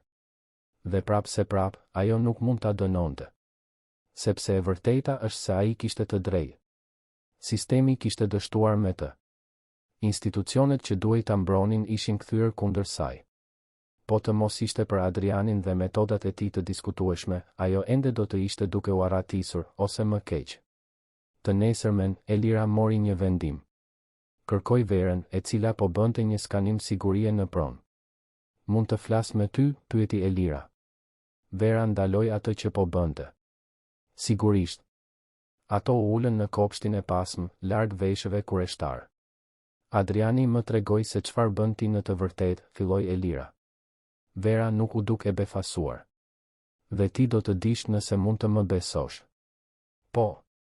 Vera e studioi për një moment. Do të jem e drejt për drejt me ty, Elira. Ose besa, nëse preferon. Unë punoj për Adrianin prej 8 vjetësh. Në këtë kohë, kam parë shumë gjëra. Kam bërë shumë gjëra. Disa prej të cilave nuk krenohem, por të gjitha ishin të nevojshme. Ajo ndaloi. Adriani nuk është perfekt. Ai mund të jetë kontrollues, posesiv, madje edhe obsesiv kur bëhet fjalë për të mbrojtur atë që është e tija. Por ai është një njeri i mirë. Dhe kur ai interesohet për dikë, nuk ka kufi për atë që do të bëj për të mbrojtur atë person. Kjo më frikson, pranoi Elira. Duhet. Vera buzëqeshi me trishtim. Por gjithashtu duhet të jap ngushëllim. Sepse njerëzit që duan të lëndojnë do të gjejnë tek Adriani një armik që nuk do të heqë dorë, nuk do të lodhet, nuk do të ndalet derisa ti të jesh e sigurt. Po ti? Pse e bën këtë? Sepse unë kam qenë si ti një person i zakonshëm që u gjen në një situatë të pamundur. Adriani më shpëtoi. Më dha një shans të dytë.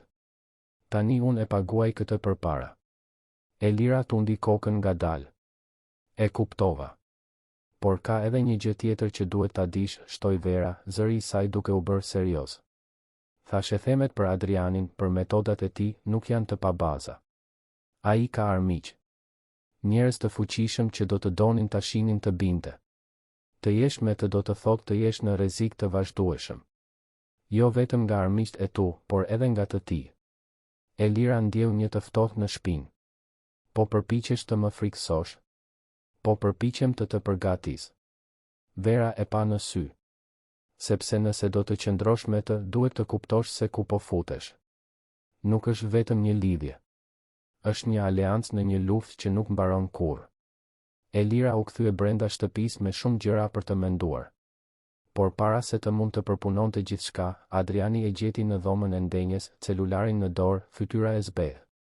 Çfarë ndodhi? Livia. Adriani i tregoi telefonin. Dikush ka hyrë në apartamentin e saj. Elira ndjeu zemrën t'i ndalonte. Ajo është mirë? Është. Ajo ishte jashtë kur ndodhi. Por kanë marrë gjithçka. Të gjitha dosjet, të gjitha dokumentet që ajo kaloi vite duke i mbledhur. Gjithçka që kishte për skemën. Elira u ul, realiteti e goditi fort. Ata e dinin. E dinin se po ndërtonin një çështje. Më keq. Adriani u ul pranë saj. Ata e dinë se Livia është e përfshirë.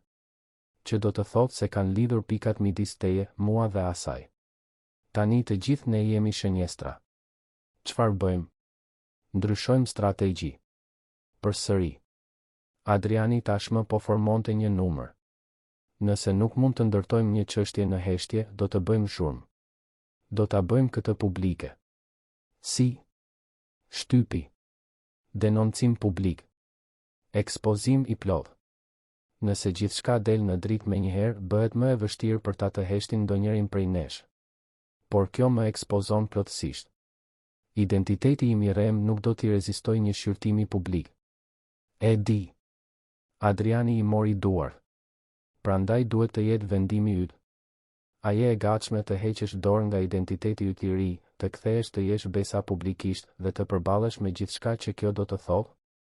Elira mendoi për gjithçka që kishte ndodhur në muajt e fundit. Arratisjen, frikën e vazhdueshme, vetmin. Dhe pastaj mendoi për Adrianin, për Livian, për të gjithë njerëzit e tjerë që me siguri ishin dëmtuar nga e njëjta skem. Po, tha ajo më në fund. Jam e gatshme. Je e sigurt? Jo. Elira buzëqeshi pa humor. Por do ta bëj gjithsesi. Adriani e tërhoqi në një përqafim. Atëherë do ta bëjmë këtë së bashku. Por atë natë, kur Elira ishte gati të flinte, mori një mesazh tjetër. Ky ishte nga Elena, nga rrjeti i mbrojtjes që e kishte ndihmuar fillimisht. Besa, nëse e bën këtë publike, ne nuk mund të mbrojmë më. Do të jesh vetëm. Dhe kam informacione që sugjerojnë se Adrian Kastrati nuk është i besueshëm. Ai ka një histori të përdorimit të njerëzve dhe hedhjes së tyre. Të lutem, mendo mirë para se t'ja besosh jetën atij. Elira mbeti duke parë mesazhin, fjalët e Elenës duke i bërë jehon dyshimeve që ajo vetë kishte. Por pastaj shikoi përmes derës gjysmë të hapur, pa Adrianin në zyrë, duke punuar pa u lodhur për të gjetur një mënyrë për ta mbrojtur atë, për të mbrojtur motrën e tij, për të ekspozuar kriminalët. Dhe mori vendimin e saj. Ju përgjigj Elenës, faleminderit për gjithçka që ke bërë për mua. Por unë i besoj atij. Dhe do ta shoh këtë deri në fund. Pastaj bllokoi numrin dhe fshiu mesazhin. Sepse ndonjëherë të besosh nuk ka të bëjë me siguri. Ka të bëjë me zgjedhjen për të besuar edhe kur gjithçka të thotë të mos e bësh. Dhe Elira zgjodhi të besonte. Vendimi për ta bërë gjithçka publike u mor një mëngjes të ftohtë gushti. Elira, Adriani dhe Livia, të mbledhur me videotelefonat, kaluan orë të tëra duke diskutuar strategji, duke vlerësuar rreziqet, duke u përgatitur për atë që do të vinte. Livia, pavarësisht se kishte humbur dosjet e saj fizike, kishte kopje digjitale të ruajtura në server të sigurt. Informacioni ishte fuqi dhe ajo kishte mësuar të mos i vinte kurrë të gjitha vezët në një shport. Adriani kontaktoi një gazetar investigativ nga Tirana, dik me reputacion serioziteti dhe guximi për të përballuar të fuqishmin. Roland Mema tashmë kishte ekspozuar disa skandale korporative dhe kishte kredibilitet të mjaftueshëm që historia të mos hidhej poshtë si teori konspiracioni. Takimi me Rolandin u caktua të ndodhte në një vend neutral, një hotel në qendër të Shkodrës. Adriani këmbënguli të shkonte bashk, por Elira kërkoi ta bënte këtë vetëm. Jo plotësisht vetëm, Vera dhe 2 roje sigurie do të ishin të pranishëm, por ajo duhej të ishte zëri kryesor. Ishte historia e saj, dëshmia e saj, shansi i saj për të çliruar më në fund. Në mëngjesin e takimit, Elira ishte më nervoze se sa e kishte imagjinuar. Veshi rroba të thjeshta por elegante, i mblodhi flokët, u pa në pasqyrë. Gruaja që e shikonte nga pasqyra ishte ndryshe nga ajo që ishte arratisur nga Tirana gati një vit më parë. Kishte forcë aty tani. Vendosmëri. Dhe diçka më shumë, shpresë. Adriani e gjeti në dhomën e ndenjes para se të dilnin. Ai nuk tha asgjë, vetëm e tërhoqi në një përqafim të gjatë dhe të ngushtë. Do të jesh mirë, përshpëriti ai. E di, u përgjigj Elira. Sepse ti nuk do të lejosh të jetë ndryshe. Adriani buzëqeshi, por kishte shqetësim në sytë e tij. Nëse në ndonjë moment ndjen se nuk është e sigurt, se diçka nuk është në rregull, ti largohesh prej andej. E kuptove? E kuptova. Vera u shfaq në derë. Është koha. Hoteli ishte elegant, diskret, perfekt për takime që kërkonin privatësi. Roland Mema tashmë po priste në një dhomë të rezervuar. Ishte një burr rreth të 50-tave, flokë të thinjur, sy të vëmendshëm. Kishte pamjen e dikujt që kishte parë shumë gjëra dhe nuk impresionohej lehtë.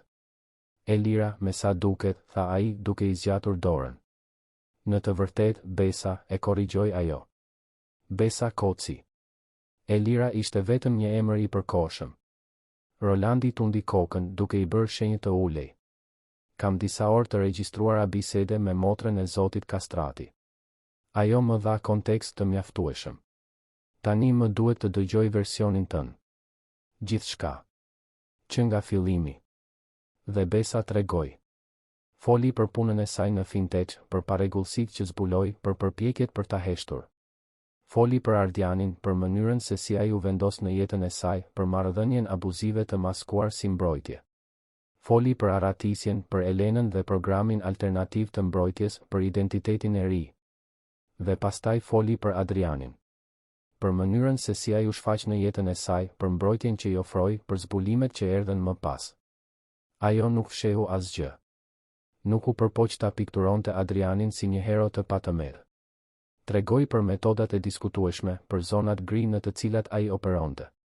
Por gjithashtu tregoi për ndryshimin vendimtar. Adriani kur nuk gënjeu për atë që ishte. Kur nuk u shtir se ishte diçka që nuk ishte. Kur ofroi mbrojtje, vërtet mbrojti. Kur premtoi të ndihmonte, vërtet ndihmoi. Rolandi mbante shënime furishëm, her pas here duke bërë pyetje për të sqaruar pika specifike. Kur Besa mbaroi, kishin kaluar pothuajse 3 orë. Kjo është shpërthyese, tha Rolandi më në fund. Nëse arrim të vërtetojmë edhe gjysmën e asaj që po thua, do të trondis strukturat korporative në të gjithë vendin. Livia ka dokumente. Regjistrime. Transaksione, tha Besa. Dhe unë mund të ofroj emra, data, detaje specifike që mund të verifikohen. Do të më duhet kohë. Disa javë, ndoshta një muaj, për të hetuar, verifikuar burime, ndërtuar artikullin në mënyrë solide. Rolandi e pa në sy. A e kupton se kur kjo të publikohet, jeta jote do të ndryshoj plotësisht? Do të jesh e ekspozuar. Do të marrësh vëmendje, si pozitive ashtu edhe negative. Mund të ketë hakmarrje. E kuptoj. Besa mori frym thellë. Por preferoj të jetoj e ekspozuar dhe e lirë se sa e fshehur dhe me frikë. Rolandi buzëqeshi për herë të parë. Je guximtare. Do t'i bëj nder guximit tënd. Kjo histori do të tregohet në mënyrën e duhur. Kur Besa doli nga takimi, u ndje njëkohësisht e lehtësuar dhe e tmerruar. Kishte hedhur hapin e parë. Nuk kishte më kthim prapa. Adriani po priste në makinë. Sapo ajo hyri, ai e tërhoqi në një përqafim. Si shkoj? Mirë. Besoj. Besa mbështeti kokën në shpatullën e tij. Rolandi dukej se e mori seriozisht. Ai e merr. Adriani i puthi majën e kokës. Tani presim. Por pritja nuk ishte e qetë. 2 ditë pas takimit me Rolandin, Adriani u shfaq përsëri. Jo fizikisht, por përmes një mesazhi shkatërues. Ai i dërgoi një video në celularin e Besës. Një video e vjetër, e regjistruar fshehurazi muaj para aratisjes së saj. Besa e pa me tmerr në rritje. Ishte një regjistrim i saj dhe Ardianit në një diskutim të nxehtë. Por videoja ishte edituar, manipuluar për të dukej sikur Besa po e kërcënonte, duke bërë akuza të pabaza, duke treguar sjellje të paqëndrueshme. Dukej sikur ajo ishte abuzuesja dhe ai viktima. Mesazhi që shoqëronte videon ishte i qartë: nëse vazhdon me këtë histori për shtypin, unë do ta bëj këtë publike. Do të shkatërroj besueshmërinë tënde para se ti të mund të flasësh. Besa i tregoi videon Adrianit, duart i dridheshin. Kjo është e rreme. E edituar. E manipuluar, tha ajo, zëri i thyer. E di, u përgjigj Adriani, nofulla e shtrënguar. Dhe do ta provojmë këtë. Si? Vera, thiri ai. Asistentja u shfaq me njëherë. Dua që ta analizosh këtë video. Gjej shenjat e editimit, pikat e manipulimit. Dhe dua ta bësh këtë shpejt. Vera mori celularin. Do të më duhen disa orë. Ke 2. Ndërsa Vera punonte, Besa u shkërmoq. I gjithë guximi që kishte ndjerë në ditët e fundit u avullua. Ardiani gjithmonë ishte një hap përpara. Gjithmonë kishte një truk nën mëngë. Si mund të luftonte kundër dikujt të tillë? Adriani u ul pranë saj në divan, duke e tërhequr afër. Ai është i dëshpëruar, tha Adriani. Njerëzit e dëshpëruar bëjnë gabime. Dhe kjo video është një gabim. Si mund të jetë një gabim? Ai do të më shkatërrojë me këtë. Nuk do të ndodhë. Sepse ne do të ekspozojmë manipulimin. Dhe kur ta bëjmë këtë, do të shtoj vetëm një shtresë tjetër prove për llojin e personit që ai është. Adriani i ktheu fytyrën për ta parë në sy. Besa, duhet të më besosh. Unë nuk do ta lë të fitoj. Vera u kthye pas 1 ore e 40 minuta, një laptop në dorë. Ja dola, njoftoi ajo. Videoja ka të paktën 15 pika editimi digital. Audio e prerë dhe e ngjitur, korniza të hequra, madje edhe disa fjali që janë sintetizuar plotësisht duke përdorur software zëri. Mund të provoj se është e rreme. Adriani buzëqeshi, por ishte një buzëqeshje e rrezikshme. Perfekte. Dërgoja gjithçka Rolandit. Dhe dërgoja një kopje edhe Ardianit. Besa e shikoi, e hutuar. Pse t'ja dërgojmë Ardianit? Që ai ta di se ne e dim. Se nuk do të friksohemi. Dhe se çdo lëvizje e tij vetëm po gërmon një grop më të thellë për veten e tij. Përgjigja e Ardianit erdhi shpejt. Një mesazh tjetër, ju nuk e dini se me kë po merreni. Të cilit Adriani ju përgjigj personalisht, ne e dim saktësisht. Jeti ai që nuk e di. Në ditët në vijim, tensioni u rrit. Besa e dinte se po i afroheshin një pikë thyrjeje. Diçka duhej të lëshonte pe. Dhe ajo lutej që të mos ishte ajo. Ishte Livia ajo që solli kthesën tjetër.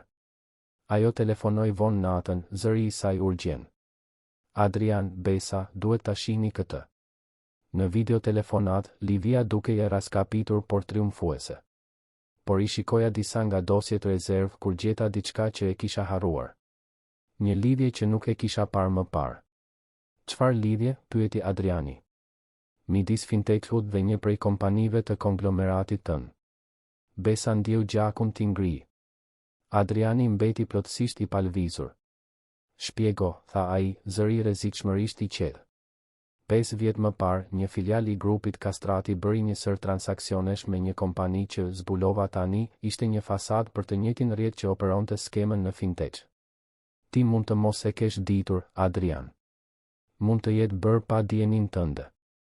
Por teknikisht, grupi yt ka pasur përfshirje indirekte. Heshtja që pasoi ishte e dendur.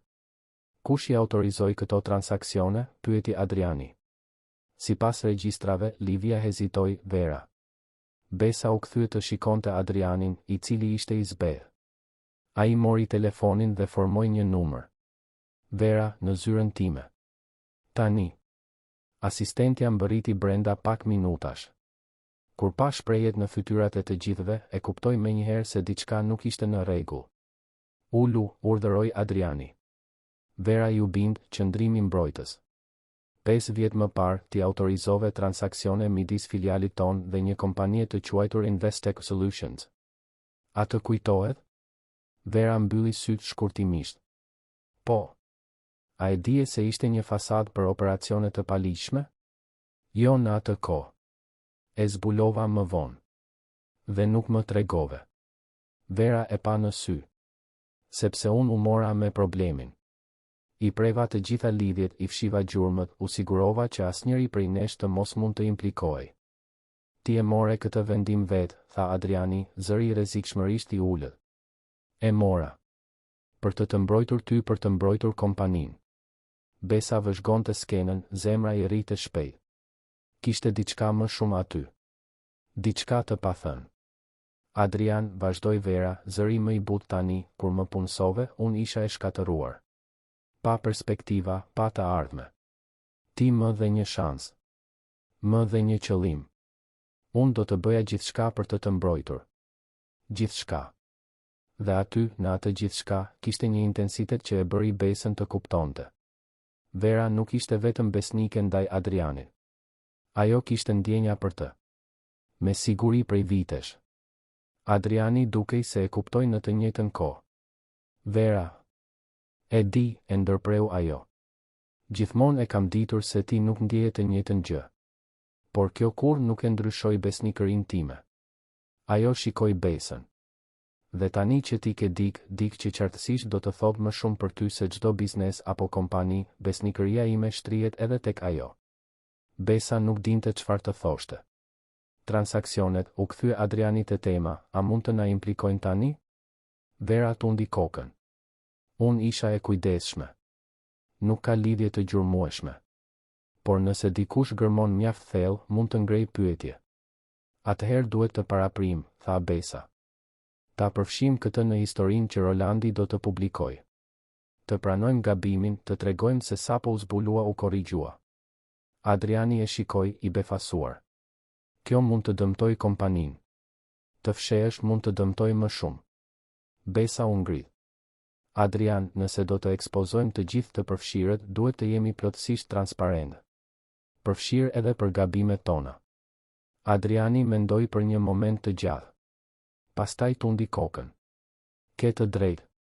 Vera u relaksua dukshëm. Faleminderit. Që ende më besoni. Gjithmonë të kam besuar, tha Adriani. Edhe kur nuk pajtohem me vendimet e tua. Në ditët në vijim, ata punuan furishëm për të përgatitur gjithçka. Rolandi merrte informacione vazhdimisht, verifikonte burime, ndërtonte narrativën. Artikulli rritej duke u shndërruar në një seri reportazhesh që do të ekspozonin jo vetëm skemën në fintech, por një rrjet të tërë korrupsioni korporativ që shtrihej në sektor të ndryshëm. Dhe pastaj, 2 javë para publikimit të programuar, ndodhi e papritura. Elena u shfaq. Nuk dërgoi mesazh, nuk telefonoi. Thjesht u shfaq në hyrje të pronës në Dajq duke kërkuar të fliste me Besën. Besa mbeti e shokuar. Si më gjete? Elena buzëqeshi me trishtim. Unë gjithmonë e kam ditur se ku ishe. Që nga fillimi. Besa ndjeu një val tradhtie. Po më gjurmoje? Po të mbroja. Elena hyri kur Besa e lejoi. Por tani duhet të paralajmëroj. Po bën një gabim. Çfarë gabimi? Të besosh te Adrian Kastrati. Elena nxori një dosje nga çanta. Kam sjell informacione për të. Gjëra që ai nuk t'i ka treguar. Besa kryqëzoi krahët. Çfarë mendon se ai nuk më ka treguar? Se ai ka një histori të përdorimit të njerëzve në situata të cenueshme për qëllimet e veta. Se 3 gra që ai u betua t'i mbronte në vitet e fundit përfunduan të zhdukura. Se ai nuk është heroj që po shtiret se është. Po gënjen, tha Besa, por zëri i saj dështoi. Po përpiqem të shpëtoj, këmbënguli Elena. Para se të jetë tepër vonë. Ishte atëherë kur Adriani hyri në dhomë. Ai duhet të jetë paralajmëruar nga rojet e sigurisë për ardhjen e Elenës. Elena, tha ai, zëri neutral. Ka kaluar shumë kohë. Besa shikoi mes të dyve. Ju njiheni? Njihemi, konfirmoi Elena. Kemi punuar bashkë disa vite më parë. Para se unë të vendosja se nuk mund të isha më pjesë e metodave të tij. Adriani nuk e mohoi. Elena dhe unë ishim pjesë e të njëjtit rrjet mbrojtjeje dëshmitarësh. Derisa patëm një ndryshim filozofik se si duheshim bërë gjërat. Ndryshim filozofik, qeshi Elena pa humor. Kështu do ta quaje? Unë e quaj t'i shkelësh çdo kufi të mundshëm etik. Për të mbrojtur njerëzit që sistemi dështoi t'i mbronte, u përgjigj Adriani qetësisht. Duke shkatëruar njerëz të tjerë në proces. Njerëz që meritonin të shkatëroheshin. Besa ngriti duart. Ndaloni. Të dy. Ajo shikoi Elenën. The se gratë që Adriani mbrojti u zhdukën. Shpjegoje këtë. Elena hapi dosjen duke treguar foto dhe dokumente. 3 gra.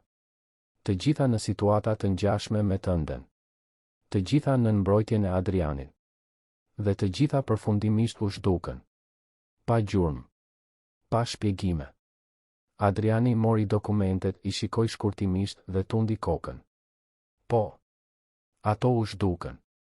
Sepse unë i vendosa në vende të sigurta me identitete krejtësisht të reja.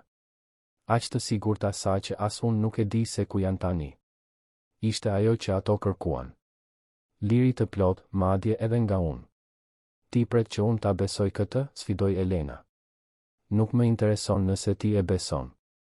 Adriani shikoi Besën. Por shpresoj se ajo e beson. Besa shikoi në sytë e tij. Pa të vërtetën aty. Ose ndoshta pa vetëm atë që donte të shite. Por sido që të ishte, bëri zgjedhjen e saj. Unë besoj, tha ajo. Elena tundi kokën, e zhgënjur. Atëherë nuk ka më asgjë që mund të bëj. Ajo u kthye për të dalë, por ndaloi në derë. Kur gjithçka të shembet, mos thuaj se nuk të paralajmërova. Dhe doli. Besa u rrëzua në divan pasi Elena u largua.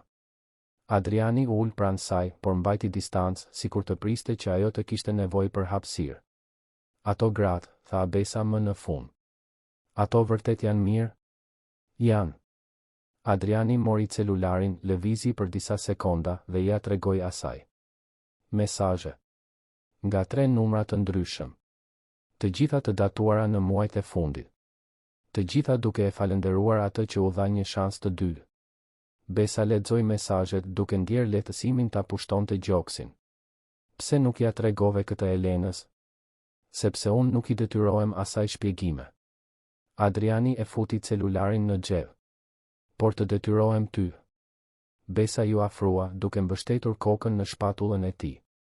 Kjo është gjithçka kaq e komplikuar. E di. Por Besa, e ktheu ai për ta parë në sy, duhet të vendosësh. Më beson apo jo? Sepse nëse nuk më beson, nëse ke dyshime, është më mirë ta mbarojmë këtë tani. Para se të bëhet më e vështirë. Besa shikoi atë burr që kishte hyrë në jetën e saj si një uragan. Që e kishte mbrojtur, e kishte sfiduar, e kishte bërë të ndjente gjëra që ishte betuar se kur më nuk do t'i ndjente. Po, ai ishte I komplikuar. Po, ai operonte në zona moralisht gri. Po, kishte rreziqe të ishe me të. Por ai kur nuk kishte gënjur. Kur nuk ishte shtirur se ishte diçka që nuk ishte. Dhe më e rëndësishmja, ai e kishte bërë të ndiej përsëri e fortë. Unë besoj, tha ajo më në fund. Dhe para se Adriani të mund të përgjigjej, ajo e puthi. Nuk ishte një puthje hezitimi apo dyshimi. Ishte një puthje sigurie. Angazhimi. Zgjedhje të ndërgjegjshme për të qenë me të, jo pavarësisht se kush ishte, por për shkak të atij që ishte. Kur u ndan, Adriani I mbajti fytyrën me butësi. Unë do të mbroj. Gjithmonë. E di. Por, Besa buzëqeshi, tani edhe unë do të mbroj ty. Publikimi I serisë së reportazheve të Roland Memës ndodhi një të hënë shtatori. Artikulli I parë doli në mëngjes dhe brenda pak orësh ishte në të gjitha mediat kryesore të vendit. Ndikimi ishte I menjëhershëm dhe shkatërues. Fintech u hetua. Drejtuesit u larguan. Lidhjet me kompani të tjera u ekspozuan. Skema që kishte operuar për vite në hije u nxor në dritë. Ardiani u përpoq të lëshonte videon e manipuluar të Besës, por analiza e verës, tashmë gjithashtu e publikuar, shkatërroi çdo besueshmëri që ai mund të kishte. Ai u hetua jo vetëm për përndjekje, por për manipulim provash dhe përfshirje në skemat korporative. Në ditët në vijim, njerëz të tjerë filluan të flisnin. Viktima të tjerë që kishin informacione, por kishin frikë t'i ekspozonin. Guximi I Besës për të hedhur hapin e parë inkurajoi shumë të tjerë. Adriani u përmend në reportazhe, por në mënyrë neutrale. Lidhja e tij indirekte përmes filialit u shpjegua dhe u kontekstualizua. Rolandi e bëri të qartë se sapo u zbulua parregullësia, ajo u korrigjua, dhe se Adriani kishte bashkëpunuar plotësisht me hetimin. Livia më në fund mori shpagimin e saj. Provat treguan se ajo ishte fajsuar padrejtësisht vite më parë. Emri I saj u pastrua. Reputacioni I saj I rivendosur. Dhe Besa, ose më mirë, Besa, më në fund ishte e lirë. E lirë nga frika. E lirë nga përndjekja. E lirë për të jetuar pa shikuar vazhdimisht mbi supe. 3 muaj pas publikimit, Besa ishte në apartamentin e ri që ajo dhe Adriani kishin blerë së bashku, në një lagje të qetë të Shkodrës. Nuk ishte aq luksos sa pronat e tij, por ishte I tyre. Një fillim I ri. Ajo po përgatiste kafe kur erdhi Adriani, duke u kthyer nga një takim. Ai e përqafoi nga pas, duke I puthur qafën. Si ishte dita? Pyeti ai. Mirë. Normale. Besa buzëqeshi. Ende e çuditshme të kesh ditë normale. Do të mësohesh. Besa u kthye në krahët e tij. Adrian, mund të pyes diçka? Gjithmonë. Nëse atë natë, kur më ofrove avionin për t'u larguar, nëse unë do të kisha hipur, ti vërtet do të më kishe lënë të shkoja? Adriani mendoi për një moment të gjatë. Pastaj u përgjigj me sinqeritet. Nuk e di. Doja të besoja se po. Por e vërteta është se nuk e di nëse do të kisha mundur. Ai I mbajti fytyrën. Ti më ndryshove, Besa. Më bëre të dua të jem më I mirë. Më bëre të kuptoj se kontrolli nuk është e njëjta gjë me kujdesin. Dhe ti më bëre të ndihem përsëri e fortë, tha Besa. Më kujtove se unë nuk jam vetëm një viktim. Se mund të luftoj. Se meritoj të luftoj. Ata u puthën, gjatë dhe thellë. Kur u ndan, Adriani i mori duart. E di që nuk jemi një çift i zakonshëm. E di që historia jon nuk është një përrall. E di që ende kemi sfida përpara. Unë nuk dua një përrall, e ndërpreu Besa. Unë dua këtë. Të dua ty me të gjitha ndërlikimet, me të gjitha sfidat. Sepse ti më bën të ndihem e gjallë. Adriani buzëqeshi, atë buzëqeshje të rrallë që e rezervonte vetëm për të. Atëherë mendoj se do t'i përballojmë këto sfida së bashku. Së bashku, ra dakord Besa.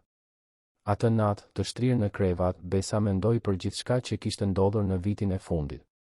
Ishte arratisur nga një makt dhe kishte gjetur diçka që kur nuk e kishte pritur, një vend ku të përkiste. Nuk ishte perfekt. Adriani nuk ishte perfekt. Ajo vetë nuk ishte perfekte. Por ishin perfekt për njëri tjetrin. Ai kishte thënë një herë se e mbronte sepse ajo ishte e fortë. Dhe ajo e kuptonte tani se çfarë donte të thoshte. Nuk ishte e fortë pavarësisht asaj që kishte kaluar. Ishte e fortë për shkak të saj. Çdo arratisje, çdo frikë e ka përcyer, çdo vendim për të vazhduar luftën, e kishte bërë më të fortë. Dhe tani, më në fund, nuk kishte nevojë të arratisej më. Sepse kishte gjetur dikë që jo vetëm e mbronte, por që e shite. E kuptonte. E respektonte. Adriani fjeti i pari, krahu i tij rreth saj. Besa qëndroi zgjuar edhe pak, duke e vëzhguar në errësirë. Ky burr i komplikuar, ky burr që operonte në hije, por kishte një zemër çuditërisht besnike. Ajo mendoi për Ardianin, i cili duhet të ishte duke u përballur me pasojat e veprimeve të tij. Mendoi për Elenën, e cila me siguri ende nuk i miratonte zgjedhjet e saj. Mendoi për Livian, e cila më në fund mori drejtësinë që e kërkonte prej vitesh. Dhe mendoi për veten. Për Besën, e cila duhej të bëhej e lira për të mbijetuar dhe e cila tani ishte një kombinim i të dyjave. Më e fortë sepse kishte qenë të dyja. Ajo nuk kishte më frikë. Jo nga Ardiani, jo nga e kaluara, jo nga e ardhmja e pasigurt. Sepse për herë të parë pas shumë kohësh, ajo nuk po arratisej nga diçka. Po vraponte drejt diçkaje. Drejt një jete që e kishte zgjedhur, me një person që e kishte zgjedhur. Dhe kjo bënte të gjithë ndryshimin. Besa më në fund mbylli syt, duke e lejuar veten të flinte thellë, pa makthe, pa u trembur. Vetëm paqe. Sepse ajo kishte mësuar se siguria nuk vjen nga të fshehurit. Vjen nga të pasurit dik pranë teje që të inkurajon të jesh guximtare. Dhe Adriani bënte pikërisht këtë. Ata nuk ishin një çift i zakonshëm. Ishin një pakt. Një aleancë. Një zgjedhje e ndërgjegjshme për të përballuar botën së bashku me të gjitha ndërlikimet dhe sfidat e saj. Ajo ishte arratisur nga një përndjekës dhe kishte gjetur stre në krahët e dikujt që e gjithë bota duhet ta kishte frikë. Dhe prapse kur nuk ishte ndjer kaq e sigurt. Sepse ndonjëherë dashuria e vërtet nuk është ajo që të shpëton. Është ajo që të jep forcë për të shpëtuar veten. Dhe pastaj qëndron pranë teje, jo si shpëtimtar, por si partner. Kjo ishte ajo që Adriani ishte për të. Dhe kjo ishte ajo që ajo ishte për të. Dhe së bashku, ata ishin të pathyeshëm. Të dashur dëgjues, shpresojmë që historia e Besës dhe Adrianit të ketë prekur zemrën tuaj. Nëse jeni emocionuar me këtë udhëtim guximi, tejkalimi dhe dashurie të vërtet, lini një pëlqim, abonohuni në kanal dhe na tregoni në komente se çfarë ju ka bërë më shumë përshtypje në këtë histori. Çdo ditë, ne sjellim histori intensive si kjo, që zbulojnë anën më të thellë të shpirtit njerëzor, duke treguar se edhe në situatat më të vështira, gjithmonë ka vend për rifillim dhe shpresë. Ju presim në episodin e ardhshëm me një histori tjetër që do të luajë me emocionet tuaja dhe do t'ju bëjë të reflektoni mbi rrugët e jetës.